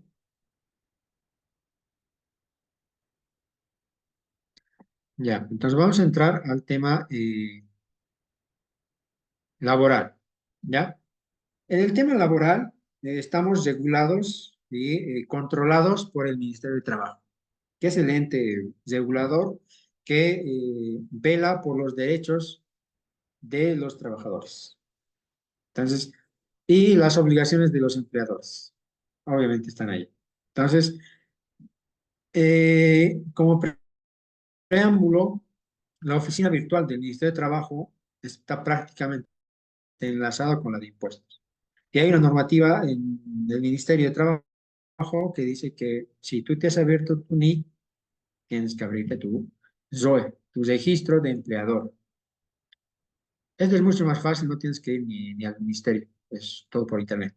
Y como jala la base de datos de impuestos, con el mismo usuario y contraseña, ingresas a la plataforma del Ministerio de Trabajo. Pues ya te darán cuenta ahí que, como también es parte del Estado, pues cuando te abres tu NIC, tienes que registrarte en el ROE, porque eso tiene multa. Son más, creo que son 1.000 bolivianos. La multa de no haberte registrado en el Ministerio de Trabajo, si has abierto tu NIC, como empresa, ¿no? Por si acaso. Después, ¿qué tenemos? Tenemos obligaciones mensuales, por ejemplo, declarar planillas salariales de los sueldos, todos los meses tienes que enviar por su oficina virtual. Ellos tienen también una oficina virtual en el que se carga toda la información. Planillas, y justamente vamos a entrar acá, hay una resolución donde detalla qué es lo que debes enviar cada mes. Acá está. Aquí está presentación de planillas. ¿Dónde estamos? Acá está, ¿no? Todas las planillas salariales, pero además planillas de primas de utilidad, aguinaldo de Navidad, aguinaldo esfuerzo por Bolivia, el pago de retroactivos, o sea, todas esas planillas tenemos que enviarlas al Ministerio de Trabajo. Entonces, para eso, obviamente, ya si uno tiene una empresa un poquito más grande, tendrá que requerir unos servicios más especializados en la parte laboral, ¿no? La forma de hacer este trabajo también es muy sencillo. Puedes hacer desde un Excel, descargas la información, porque tienen varias columnas que contienen información del trabajador, de cuánto gana, cuándo ingresó, cuándo nació, cuál es su carnet, en qué lugar trabaja, cargo, qué tipo de trabajo, etcétera, qué tipo de contrato, a qué caja está afiliada, a qué seguro está afiliado, de pensiones, ¿no? Etcétera. Entonces, toda esa información se carga y todos los meses se envía. Y además tienes que reportar si has tenido accidentes laborales, has tenido muertes, etc.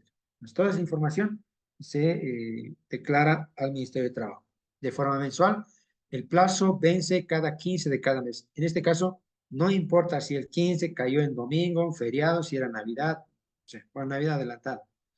Entonces, no importa, la cosa es que hasta ese día tienes que cumplir con la obligación.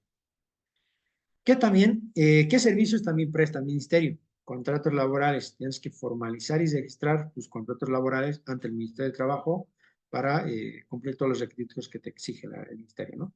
Obviamente hay contratos verbales y hay contratos físicos. Entonces, como que no es tan obligado, digamos, ¿no? Pero obviamente si pasara algo, tienes un cierto nivel de riesgos de perder, ¿no? Lo importante sería que lo registren nomás en el Ministerio de Trabajo con todas las cláusulas que ellos van a revisar, porque no es mandar un contrato con lo que a mí se me antoje, digamos. Ellos van a revisar si el contrato que estás enviando cumple con todas las regulaciones, los derechos que tiene el trabajador, si no estás vulnerando algún derecho. va a haber ese aspecto. Cumplimiento de derechos laborales. Ellos, el trabajo principal que tienen es asegurar el respeto de los derechos laborales, ¿ya? Como el pago de salario mínimo, que anualmente los trabajadores gocen de vacaciones, que se les paguen los bonos que correspondan, por ejemplo, bono de frontera, bono de antigüedad, el tema de la indemnización, que se les conceda las licencias establecidas por ley. Estoy seguro que la mayoría de los participantes aquí no han reclamado su, bueno, las mujeres en especial, ¿no? Hay un día, hay una ley que se les otorga un día al año para irse a hacer la revisión que corresponde a las mujeres, ¿no? Tema del cáncer de mama y tema de cáncer de cuello uterino, si no me equivoco. Entonces, para hacerse ese análisis, el Estado, mediante ley, les otorgó un día. Tienen que ir un día y la empresa tiene la obligación de darles ese día para, como asueto y gozando con el 100% de su salario. Entonces, tienen eso. Entonces, hay otras licencias también, ¿no? De paternidad, por muerte, cuando te casas, etc. Entonces, hay ciertos beneficios que supuestamente el Ministerio de Trabajo tiene que velar porque se cumplan. Después también ellos hacen inspecciones y también sancionan, ¿no? Es bonito sancionar. Si no cumples, por ejemplo, con uno de estos, presentación de planillas, te sancionan. Vamos a ver cómo es. Ya, acá, justamente en la resolución. Esa es la resolución número 212 del 2018. Si no me equivoco, está vigente la forma de cálculo. Sí, ha cambiado un poquito el tema del costo de los trámites, ¿ya? Que antes era 23 bolivianos cada planilla para enviar la planilla, ahora subió a 27. ¿Pero qué? Este es el cuadrito de factores de retraso. Si yo no mandé el 15, ¿ya? Hasta el 15 mi planilla, estoy mandando el 16, por así decirlo, me van a calcular un factor del 0.01667 sobre el total ganado de la planilla que tengo que enviar. Entonces, si mi planilla es alta, obviamente el factor puede que sea muy influyente, ¿no ve? Y si me estoy retrasando mucho más días en enviar, acá está, va subiendo, ¿no? Hasta que al final de los 180 días llega al 4% básicamente, un 40%, ¿no? Es lo máximo que te puede aumentar. Entonces, mucho cuidado con esto, ¿no? Entonces, el tema de multas siempre es bien complicado de manejar con cualquier institución, ¿no? Entonces, vamos a continuar. Si no tiene alguien alguna pregunta, pues continuaremos. Hasta acá sería el tema de los derechos laborales. Esto no está pasando. Seguro social de corto plazo, que básicamente es el seguro de la Caja Nacional, que todos conocemos, ¿no? Caja Cordes y otras cajas, petrolera, bancaria y todo eso. Entonces, ¿cuál es la obligación? La obligación del empleador, o sea, y de los empresarios, por eso es que tenemos que tener en cuenta a dónde nos estamos metiendo, es afiliar obligatoriamente a los trabajadores que tengamos. Y estamos hablando de trabajadores en relación de dependencia. Ya podemos tener consultores que nos prestan algún servicio, esos ya tendríamos un contrato comercial, no tendríamos un contrato laboral.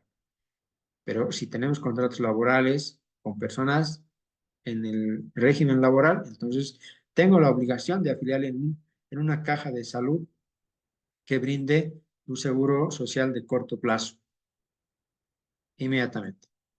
Entonces, y también tengo la obligación de yo, como empresario, cubrir el 100% de los aportes al seguro de corto plazo, a la caja. ¿Qué quiere decir? Que yo tengo que pagar el 10% de lo que gana mi trabajador de total ganado a la caja nacional, por ejemplo, ¿ya? El 10% de lo que gane mi trabajador. Entonces, cada mes tengo que aportar. Con ese aporte, el trabajador va y hace sus atenciones médicas, maternidad y riesgos profesionales, que son los que cubre el seguro. Tiene que también cumplir con plazos, porque en el seguro de corto plazo hay que presentar igual planillas, hay que pagar el 10%, si te retrasas, igual multas, intereses. eh, Tienes que reportar información. Si alguien se retiró de la empresa, tengo que hacer la baja, además de que tengo que afiliarle a los nuevos, registrarlos, etcétera. Cobertura de prestaciones, el empleador debe garantizar, dice, ¿no? a través de su aporte, que los trabajadores tengan acceso a prestaciones médicas. Tengo que además pagar subsidios de natalidad, prenatal, postnatal, etcétera.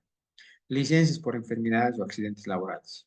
Pero obviamente esto, una parte nos ayuda a cubrir el seguro y otra parte pagamos nosotros como empleadores. Sanciones por incumplimiento, y aquí hablamos otra vez de sanciones, ¿no? Básicamente en la caja lo que te cobran son intereses. Intereses y mantenimiento de valor. Si el plazo para pagar, pues acaso está el último día del mes siguiente, ¿ya? Tenemos todo el mes para pagar. Si no pagamos hasta ese mes, al mes siguiente ya nos empiezan a cobrar intereses. A ver, pasemos al seguro social de largo plazo, que son más conocidos como AFPs, ¿no? Y ahí, ¿nosotros qué pagamos? Como empleadores o empresarios, pagamos, bueno, acá no lo puse, pero pagamos un porcentaje que les voy a decir ahorita. Se van a asustar porque ha habido cambios recientemente ha habido cambios. Entonces, el trabajador, por su cuenta del total ganado, paga un 12,71%, ¿ya? Que el empleador es quien se tiene. La obligación de tener ese aporte del trabajador lo tiene el empleador, el empresario. Entonces, agarra esa plata de su salario, lo descuenta de su planilla, yo tengo que agarrar esa plata y pasárselo, en este caso, a la gestora, todos los meses. Igual tengo un mes para pagar, ¿ya? Todo el mes para pagar. Y igual tengo multas si no pago a tiempo, ¿no? ¿Hay aportes complementarios? Sí, ¿no? El fondo solidario, fondo de prima de seguro de invalidez, vejez y muerte. Hay otros aportes que como empresario pagamos. Por ejemplo, vamos a desglosar este que es del trabajador, que le descontamos. De estos 12,71, el 10% es el ahorro previsional, se llama, ¿no? ¿Qué quiere decir? Que ese 10% va a ir a una cuenta, digamos que una cuenta bancaria, ¿no? Esto funciona como el banco. Guarda ese 10% en la cuenta del trabajador y eso es para su jubilación. Y ahí lo mismo que sucede en el banco pasa lo mismo. Entra a su cuenta y va generando rendimientos. ¿Qué quiere decir? Intereses. Va sumándose poquito a poquito hasta que tenga un monto y edad para poder jubilarse. Eso es el 10%. El 1,71% es un seguro de riesgo común, es lo que te podías accidentar en tu casa, fuera del trabajo, haciendo otras actividades que son fuera del trabajo. 1,71. Nos queda 1%. El 0,5% es la comisión que yo le pago a la gestora, en este caso, para que haga su trabajo, para que me guarde el dinero, me haga crecer la plata. Y es harto dinero, obviamente, ¿no? Tantos trabajadores es mucho dinero. Y hay otro 0,5% que los trabajadores aportan al fondo solidario. No sé si han escuchado, pero hay un fondo solidario que el objetivo es ayudar a aquellas personas que ganan menos para poder subir su pensión. Otras obligaciones del empresario es registrarse ante la AFP, en este caso ante la gestora, para que pueda cumplir con estas obligaciones de forma oportuna, ¿no? Tiene que registrarse y afiliar o inscribir a sus trabajadores también. No es tan complicado como la caja aquí porque es mero trámite. La única obligación que nosotros tenemos acá es pagar el monto que hemos retenido al trabajador a la gestora todos los meses. Y ahí para registrarlo tenemos todavía nuestro placito, podemos hacer. En cambio, en el seguro de salud de corto plazo no, porque ahí estamos jugando con la vida de la persona. Entonces, ahí se pone un tanto complicada la situación y puede tener riesgos muy altos, especialmente en fábricas, ¿no? O digamos, supongamos que tengo un almacén donde distribuyo cosas, tengo estantes grandes y empieza un nuevo trabajador nuevito, no tiene seguro, no tiene nada, ¿ya? Empieza a trabajar y yo digo, el de recursos humanos, como siempre, ¿no? Está con sus trámites, así, mañana te vas a ir a afiliar, por favor, me dice, ¿no? Y el otro, por descuidado, no va a afiliarse al seguro de la Caja Nacional. Entonces le pasa un accidente y no tiene seguro. ¿Quién va a pagar? O sea, esa persona en el momento que tuvo el accidente no tuvo la cobertura del seguro. Entonces la caja ni queriendo le va a atender. El accidente, el trabajo, ya no va a trabajar, su invalidez. Entonces sí es un poquito complicado y la recomendación siempre es que desde el primer día en que empiecen a trabajar, los empleados tengan su seguro de corto plazo ya registrado. Y acá está lo que salió recientemente, ¿no? Ha habido una modificación a la ley de pensiones donde el aporte patronal, acá están los aportes patronales, por ejemplo, las empresas, este porcentaje de acá, el 12,71, lo paga el trabajador. Pero aparte de esto, el empresario pagaba un 6,71% más, que comprendía el 3% este de acá, de aporte patronal solidario. Ese va a un fondo solidario que cubre a todas las personas que ganan poco, ¿no ve? Les ayuda a subir su pensión. Después hay un aporte del sector minero. Este es para el sector minero, ¿no? ¿Ya? Y hay un 2%, me confundí con ese, hay un 2% que se llama Fondo de Provivienda, que los empresarios pagan. Con eso ya tenemos 5%, teníamos 5%. Y hay un 1,71% que es un seguro o una prima de riesgo profesional, que este seguro cubre cuando tienen un accidente en el trabajo, por cosas que estén haciendo en el trabajo, en la empresa, los trabajadores. En ese ejemplo que les decía, que el trabajador se accidentó haciendo el trabajo, este seguro se activa y es el que cubre con todos los gastos que tenga la duración. Si ha quedado inválido, pues el seguro le cubre todo ese tiempo de invalidez, ¿ya? Y aparte, con esta ley, ¿qué pasó? Que se incrementó, por ejemplo, el aporte patronal solidario subirá del 3 al 3,5%. O sea que el 6,71 que pagamos le vamos a tener que sumar 50 centavos más. Va a ser 7 y algo, ¿no? Porcentaje. El aporte patronal solidario del sector minero metalúrgico va a subir del 2 al 2,3%. ¿No? A partir del periodo de cotización octubre, o sea que en noviembre ya tienen que empezar a pagar con los nuevos porcentajes. Y hay otro aporte patronal, perdón, aporte nacional solidario. Esto es de los trabajadores. Cuando un trabajador gana por encima de los 13,000 bolivianos y hasta los 25, aportaba un 1% más sobre la diferencia. Digamos que gano 3,500, 13,500. La diferencia entre los dos, 500, 13,500 menos 13,000, me da 500. De esos 500 pagaba el 1% más. Aparte de lo que me han descontado el 12,71 acá, yo pagaba esto más. Si ganaban, así iba de 3. Entonces ahora ya no van a pagar 1, sino van a pagar 15. Los que ganan por encima de los 25,000 bolivianos pagaban el 5%. Ahora van a pagar el 5,74. Y los que ganan de 35 para arriba, que pagaban 10% sobre la diferencia, van a tener que pagar el 11,48%. Entonces, ¿cuál es el fin?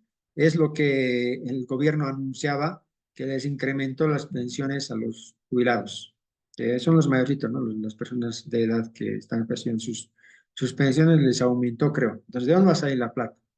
De algún lado tiene que salir y justamente está acá, ¿no? Los que estamos trabajando actualmente son los que sustentamos ahorita a los que están jubilados. Y eso es el círculo vicioso que siempre se maneja en el tema del seguro de largo plazo. Los jóvenes que estamos trabajando ahorita actualmente son los que están manteniendo a los de edad avanzada. Y lo mismo va a suceder con nosotros cuando estemos en esa edad, ¿no? Entonces es como un ciclo, ¿no? Hasta ahí el tema del tema laboral, ya sea en el ministerio, en el seguro de corto plazo o en el seguro de largo plazo. Ya vamos a entrar un poquito al tema del registro de comercio, que es muy importante. Entonces, este es más complicado, les diría, que es uno de los más complicados de todos los anteriores que hemos visto. Pero ¿qué es lo bueno? ¿Cuál es la ventaja? Que ellos, como servicio de plurinacional de registro más conocido como SEPREC actualmente y antes Fundempresa, su labor como tal no es hacer las multas, no es cobrar multas, hacen los trámites más que todo. No te cobran multas por eso. Otra, el registro de comercio como tal es la encargada de hacer el cobro, pero pues no lo hacen, ¿no? Hasta ahorita, bueno, no he visto casos pequeños. De empresas grandes sí entiendo que les han revisado y todo eso, ¿no? Porque hay obligaciones que tienen que cumplir las empresas. Desde el momento que inicia su negocio, uno primero, antes de obtener el NIT, tiene que registrarse en el registro de comercio. ¿Ya? Antes. El registro de comercio, la matrícula de comercio, es el certificado de nacimiento de tu empresa. Ese es como el certificado de nacimiento, te da el nombre, te guarda el nombre. En cambio, cuando tú te registras en el NIT, en impuestos nacionales, solamente es un registro para pagar impuestos, ese es su fin, recaudación. En cambio, este no, te registra la empresa, además de que te mantiene el nombre, ¿no? Entonces, este es el más importante, diría yo. Pero también tiene sus costos y como no es tan obligado, no hay quien te controle como impuestos, entonces muchos no lo hacen, ¿no? ¿Y cuál es la obligación acá? La más importante es mantener actualizada la información. Y bueno, en cuanto a qué, dirección, actividades, economía, estructura societaria, generalmente las sociedades anónimas son las que todo el tiempo registran sus transacciones en el registro de comercio, contratos, poderes, eh, eh, compras y ventas de acciones, cambios de dirección, todo eso se registra en el registro de comercio, en el CEPREC. Cumplimiento de formalidades, tienen que asegurarse de que los estatutos de la empresa, sus modificaciones, fusiones, extinciones o cualquier cambio importante sean registrados y publicados conforme a la normativa vigente. No es muy escuchado, no se escucha mucho en el ambiente, en el ámbito profesional y de la empresa como tal, el tema de fusiones, ¿ya? Esta parte de acá. Pero se da. Hay muchas empresas que se fusionan, ¿ya? Internamente han hecho una transacción, venta, etcétera, por algún beneficio, porque nadie se beneficia así nomás, se compra y vende por así nomás, ¿no? O puede que haya una estrategia mercantil para crecimiento, se juntan dos empresas del sector o que se complementan para crecer más, o una absorbe a una empresa que está ya en pérdida básicamente y se la absorbe. Entonces el beneficio ahí es que absorben todas las obligaciones y derechos que tenía esa empresa. Si tenía pérdidas, a mí me va a permitir poder compensar esas pérdidas tal vez. Entonces, hay ciertas estrategias que se pueden hacer con estas cosas que no son muy utilizadas, por cierto, ¿no? Solo empresas grandes hacen este tipo de transacciones. Y bueno, pues los más naturales que hacen, en vez de analizar este tipo de situaciones, dan de baja el NIT y ya se olvida. Tal vez lo podrías haber vendido, ¿no? Esa es la pregunta que va a quedar ahí. Entonces, ¿a qué se refiere el régimen simplificado? Eh, el régimen simplificado es básicamente para los pequeñitos empresarios, negociantes, digamos, ¿no?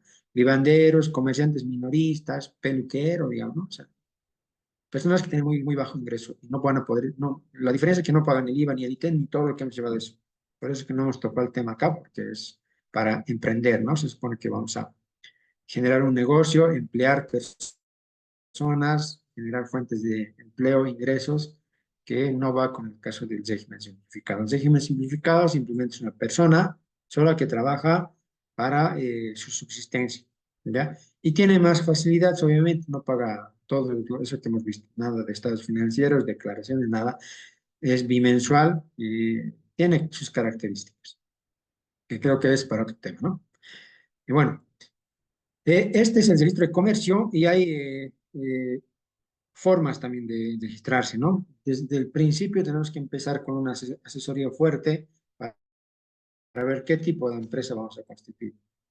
Siempre es recomendado que si voy a constituir una empresa con varias personas, con familiares en especial, tiene que ser nomás una sociedad de responsabilidad limitada, ¿no? Un tipo de sociedad que garantice que tu patrimonio no se va a ver afectado.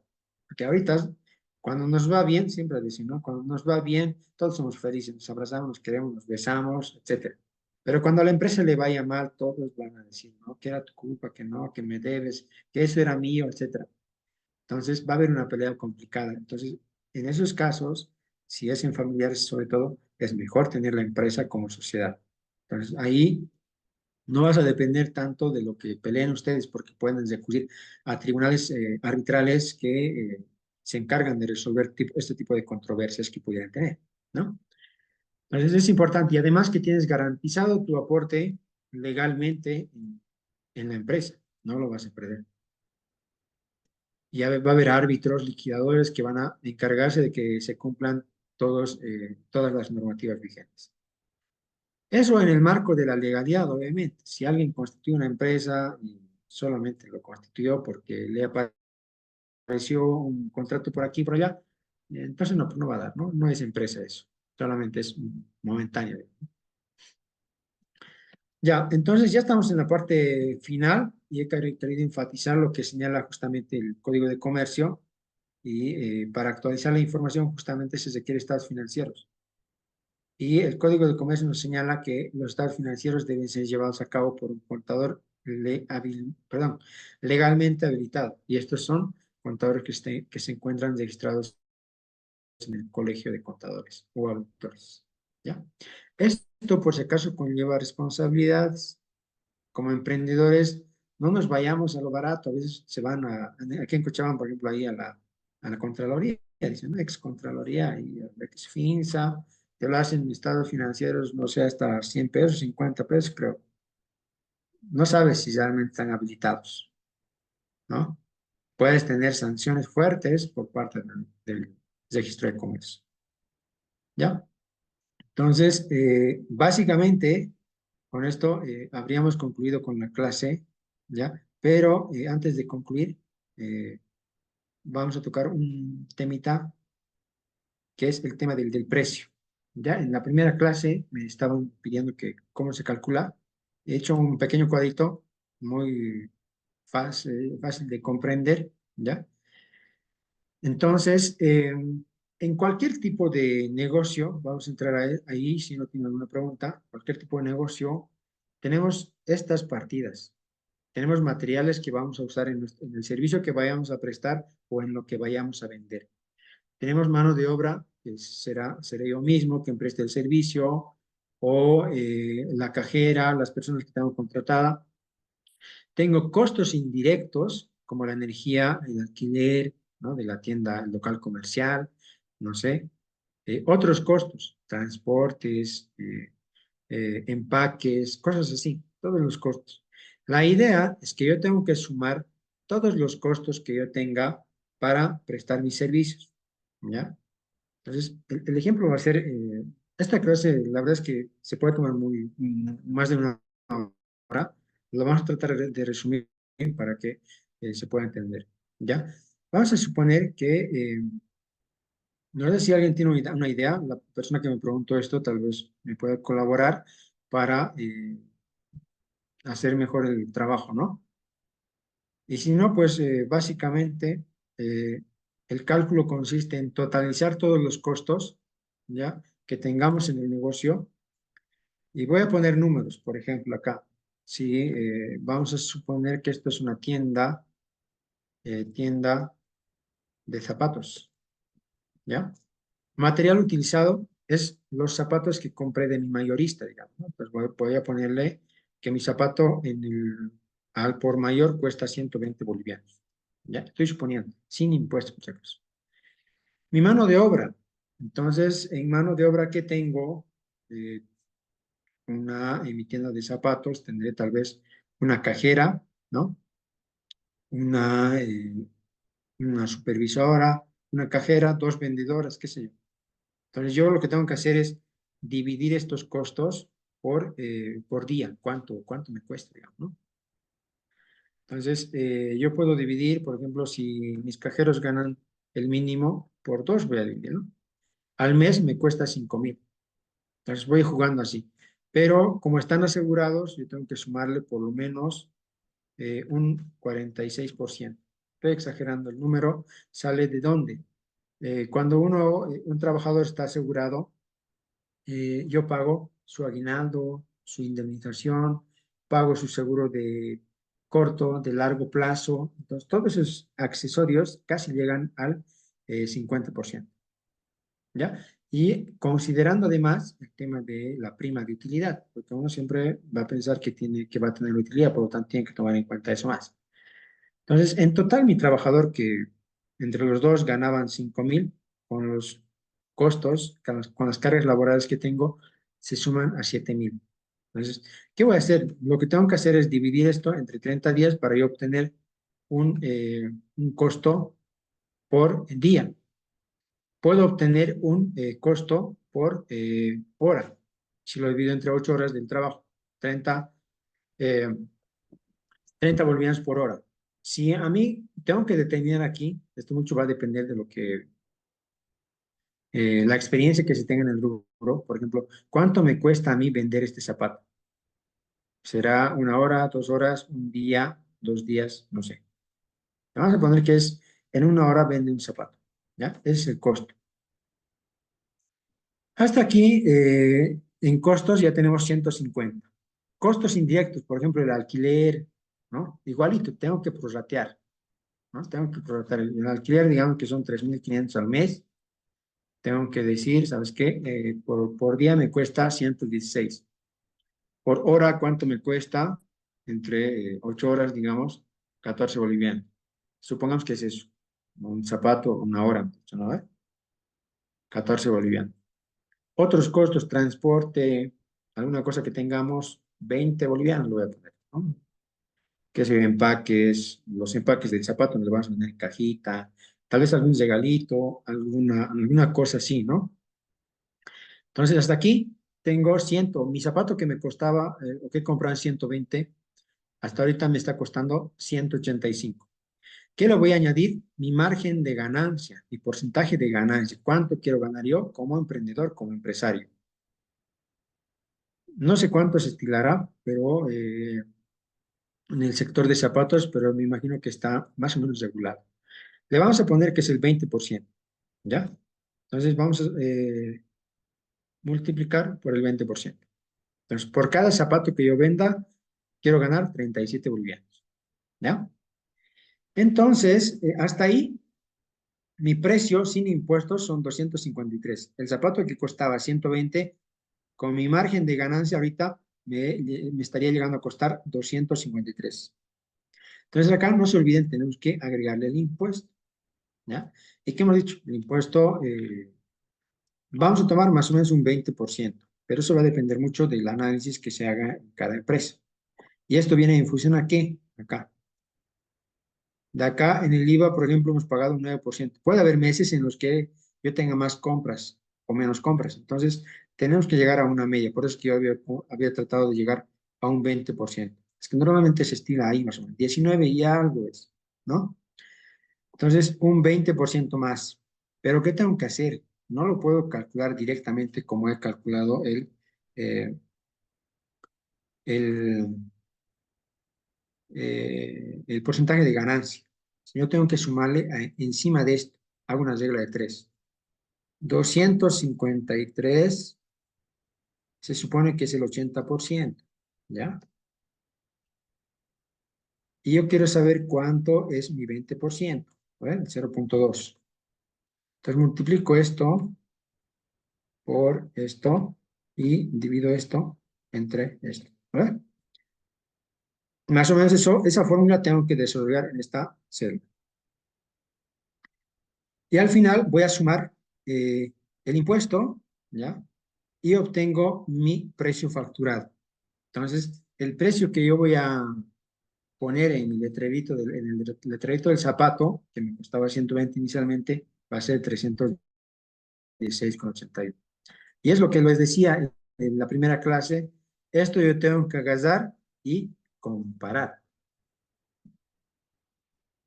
¿Comparar con qué? Con otros zapatos similares, otras tiendas, etcétera. Si en la tienda de al lado este zapato cuesta 300, pues ya estoy en pérdida, ¿no ve? O me igualo, o bajaré, tengo que ofrecer algo más, digamos, ¿no? Un servicio, por ejemplo, puedes ofrecer de que tu tienda sirvan café o tienen ambientes más cómodos y obviamente de esa forma logras captar mejor atención de tus clientes. Bueno, pues con esto habríamos terminado ya definitivamente. Yo estoy muy agradecido con todos los participantes y espero haber sido de utilidad. Y pues cualquier cosa, háganmela saber. Estoy en redes sociales con mi nombre, César Cáceres Mina, y me pueden encontrar en cualquier momento y voy a tratar de responderles en el momento que se pueda. Y pues muchas gracias. Y si alguien tuviera una pregunta o duda, por favor, creo que tenemos 5 minutos más antes de terminar la sesión.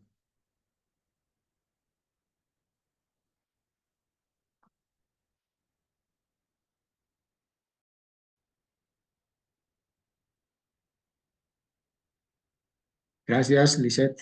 Eh, ya creo que no hay preguntas, entonces le voy a ceder la palabra al moderador. A ver, creo que hay algunos procedimientos que se tienen que hacer antes de cesar la clase como tal.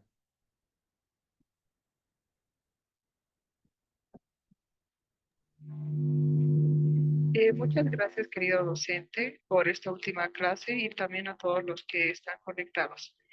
Comentarles que ya se encuentra el link de asistencia en el chat de Zoom. Por favor, pedirles que puedan ir completándolo. Y también, ya para finalizar, pedirles por favor que prendan sus cámaras para tomarnos una foto grupal y concluir con la clase de hoy.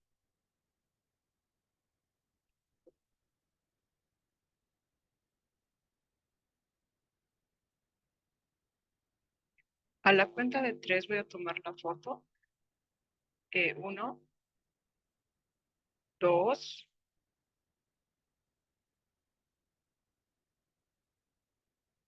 y tres.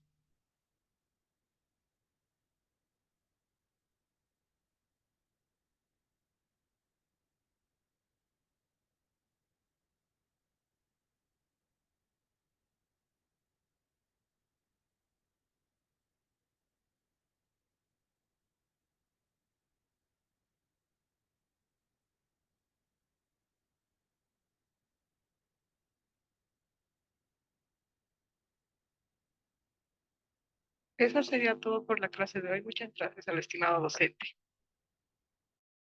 Gracias, Lice.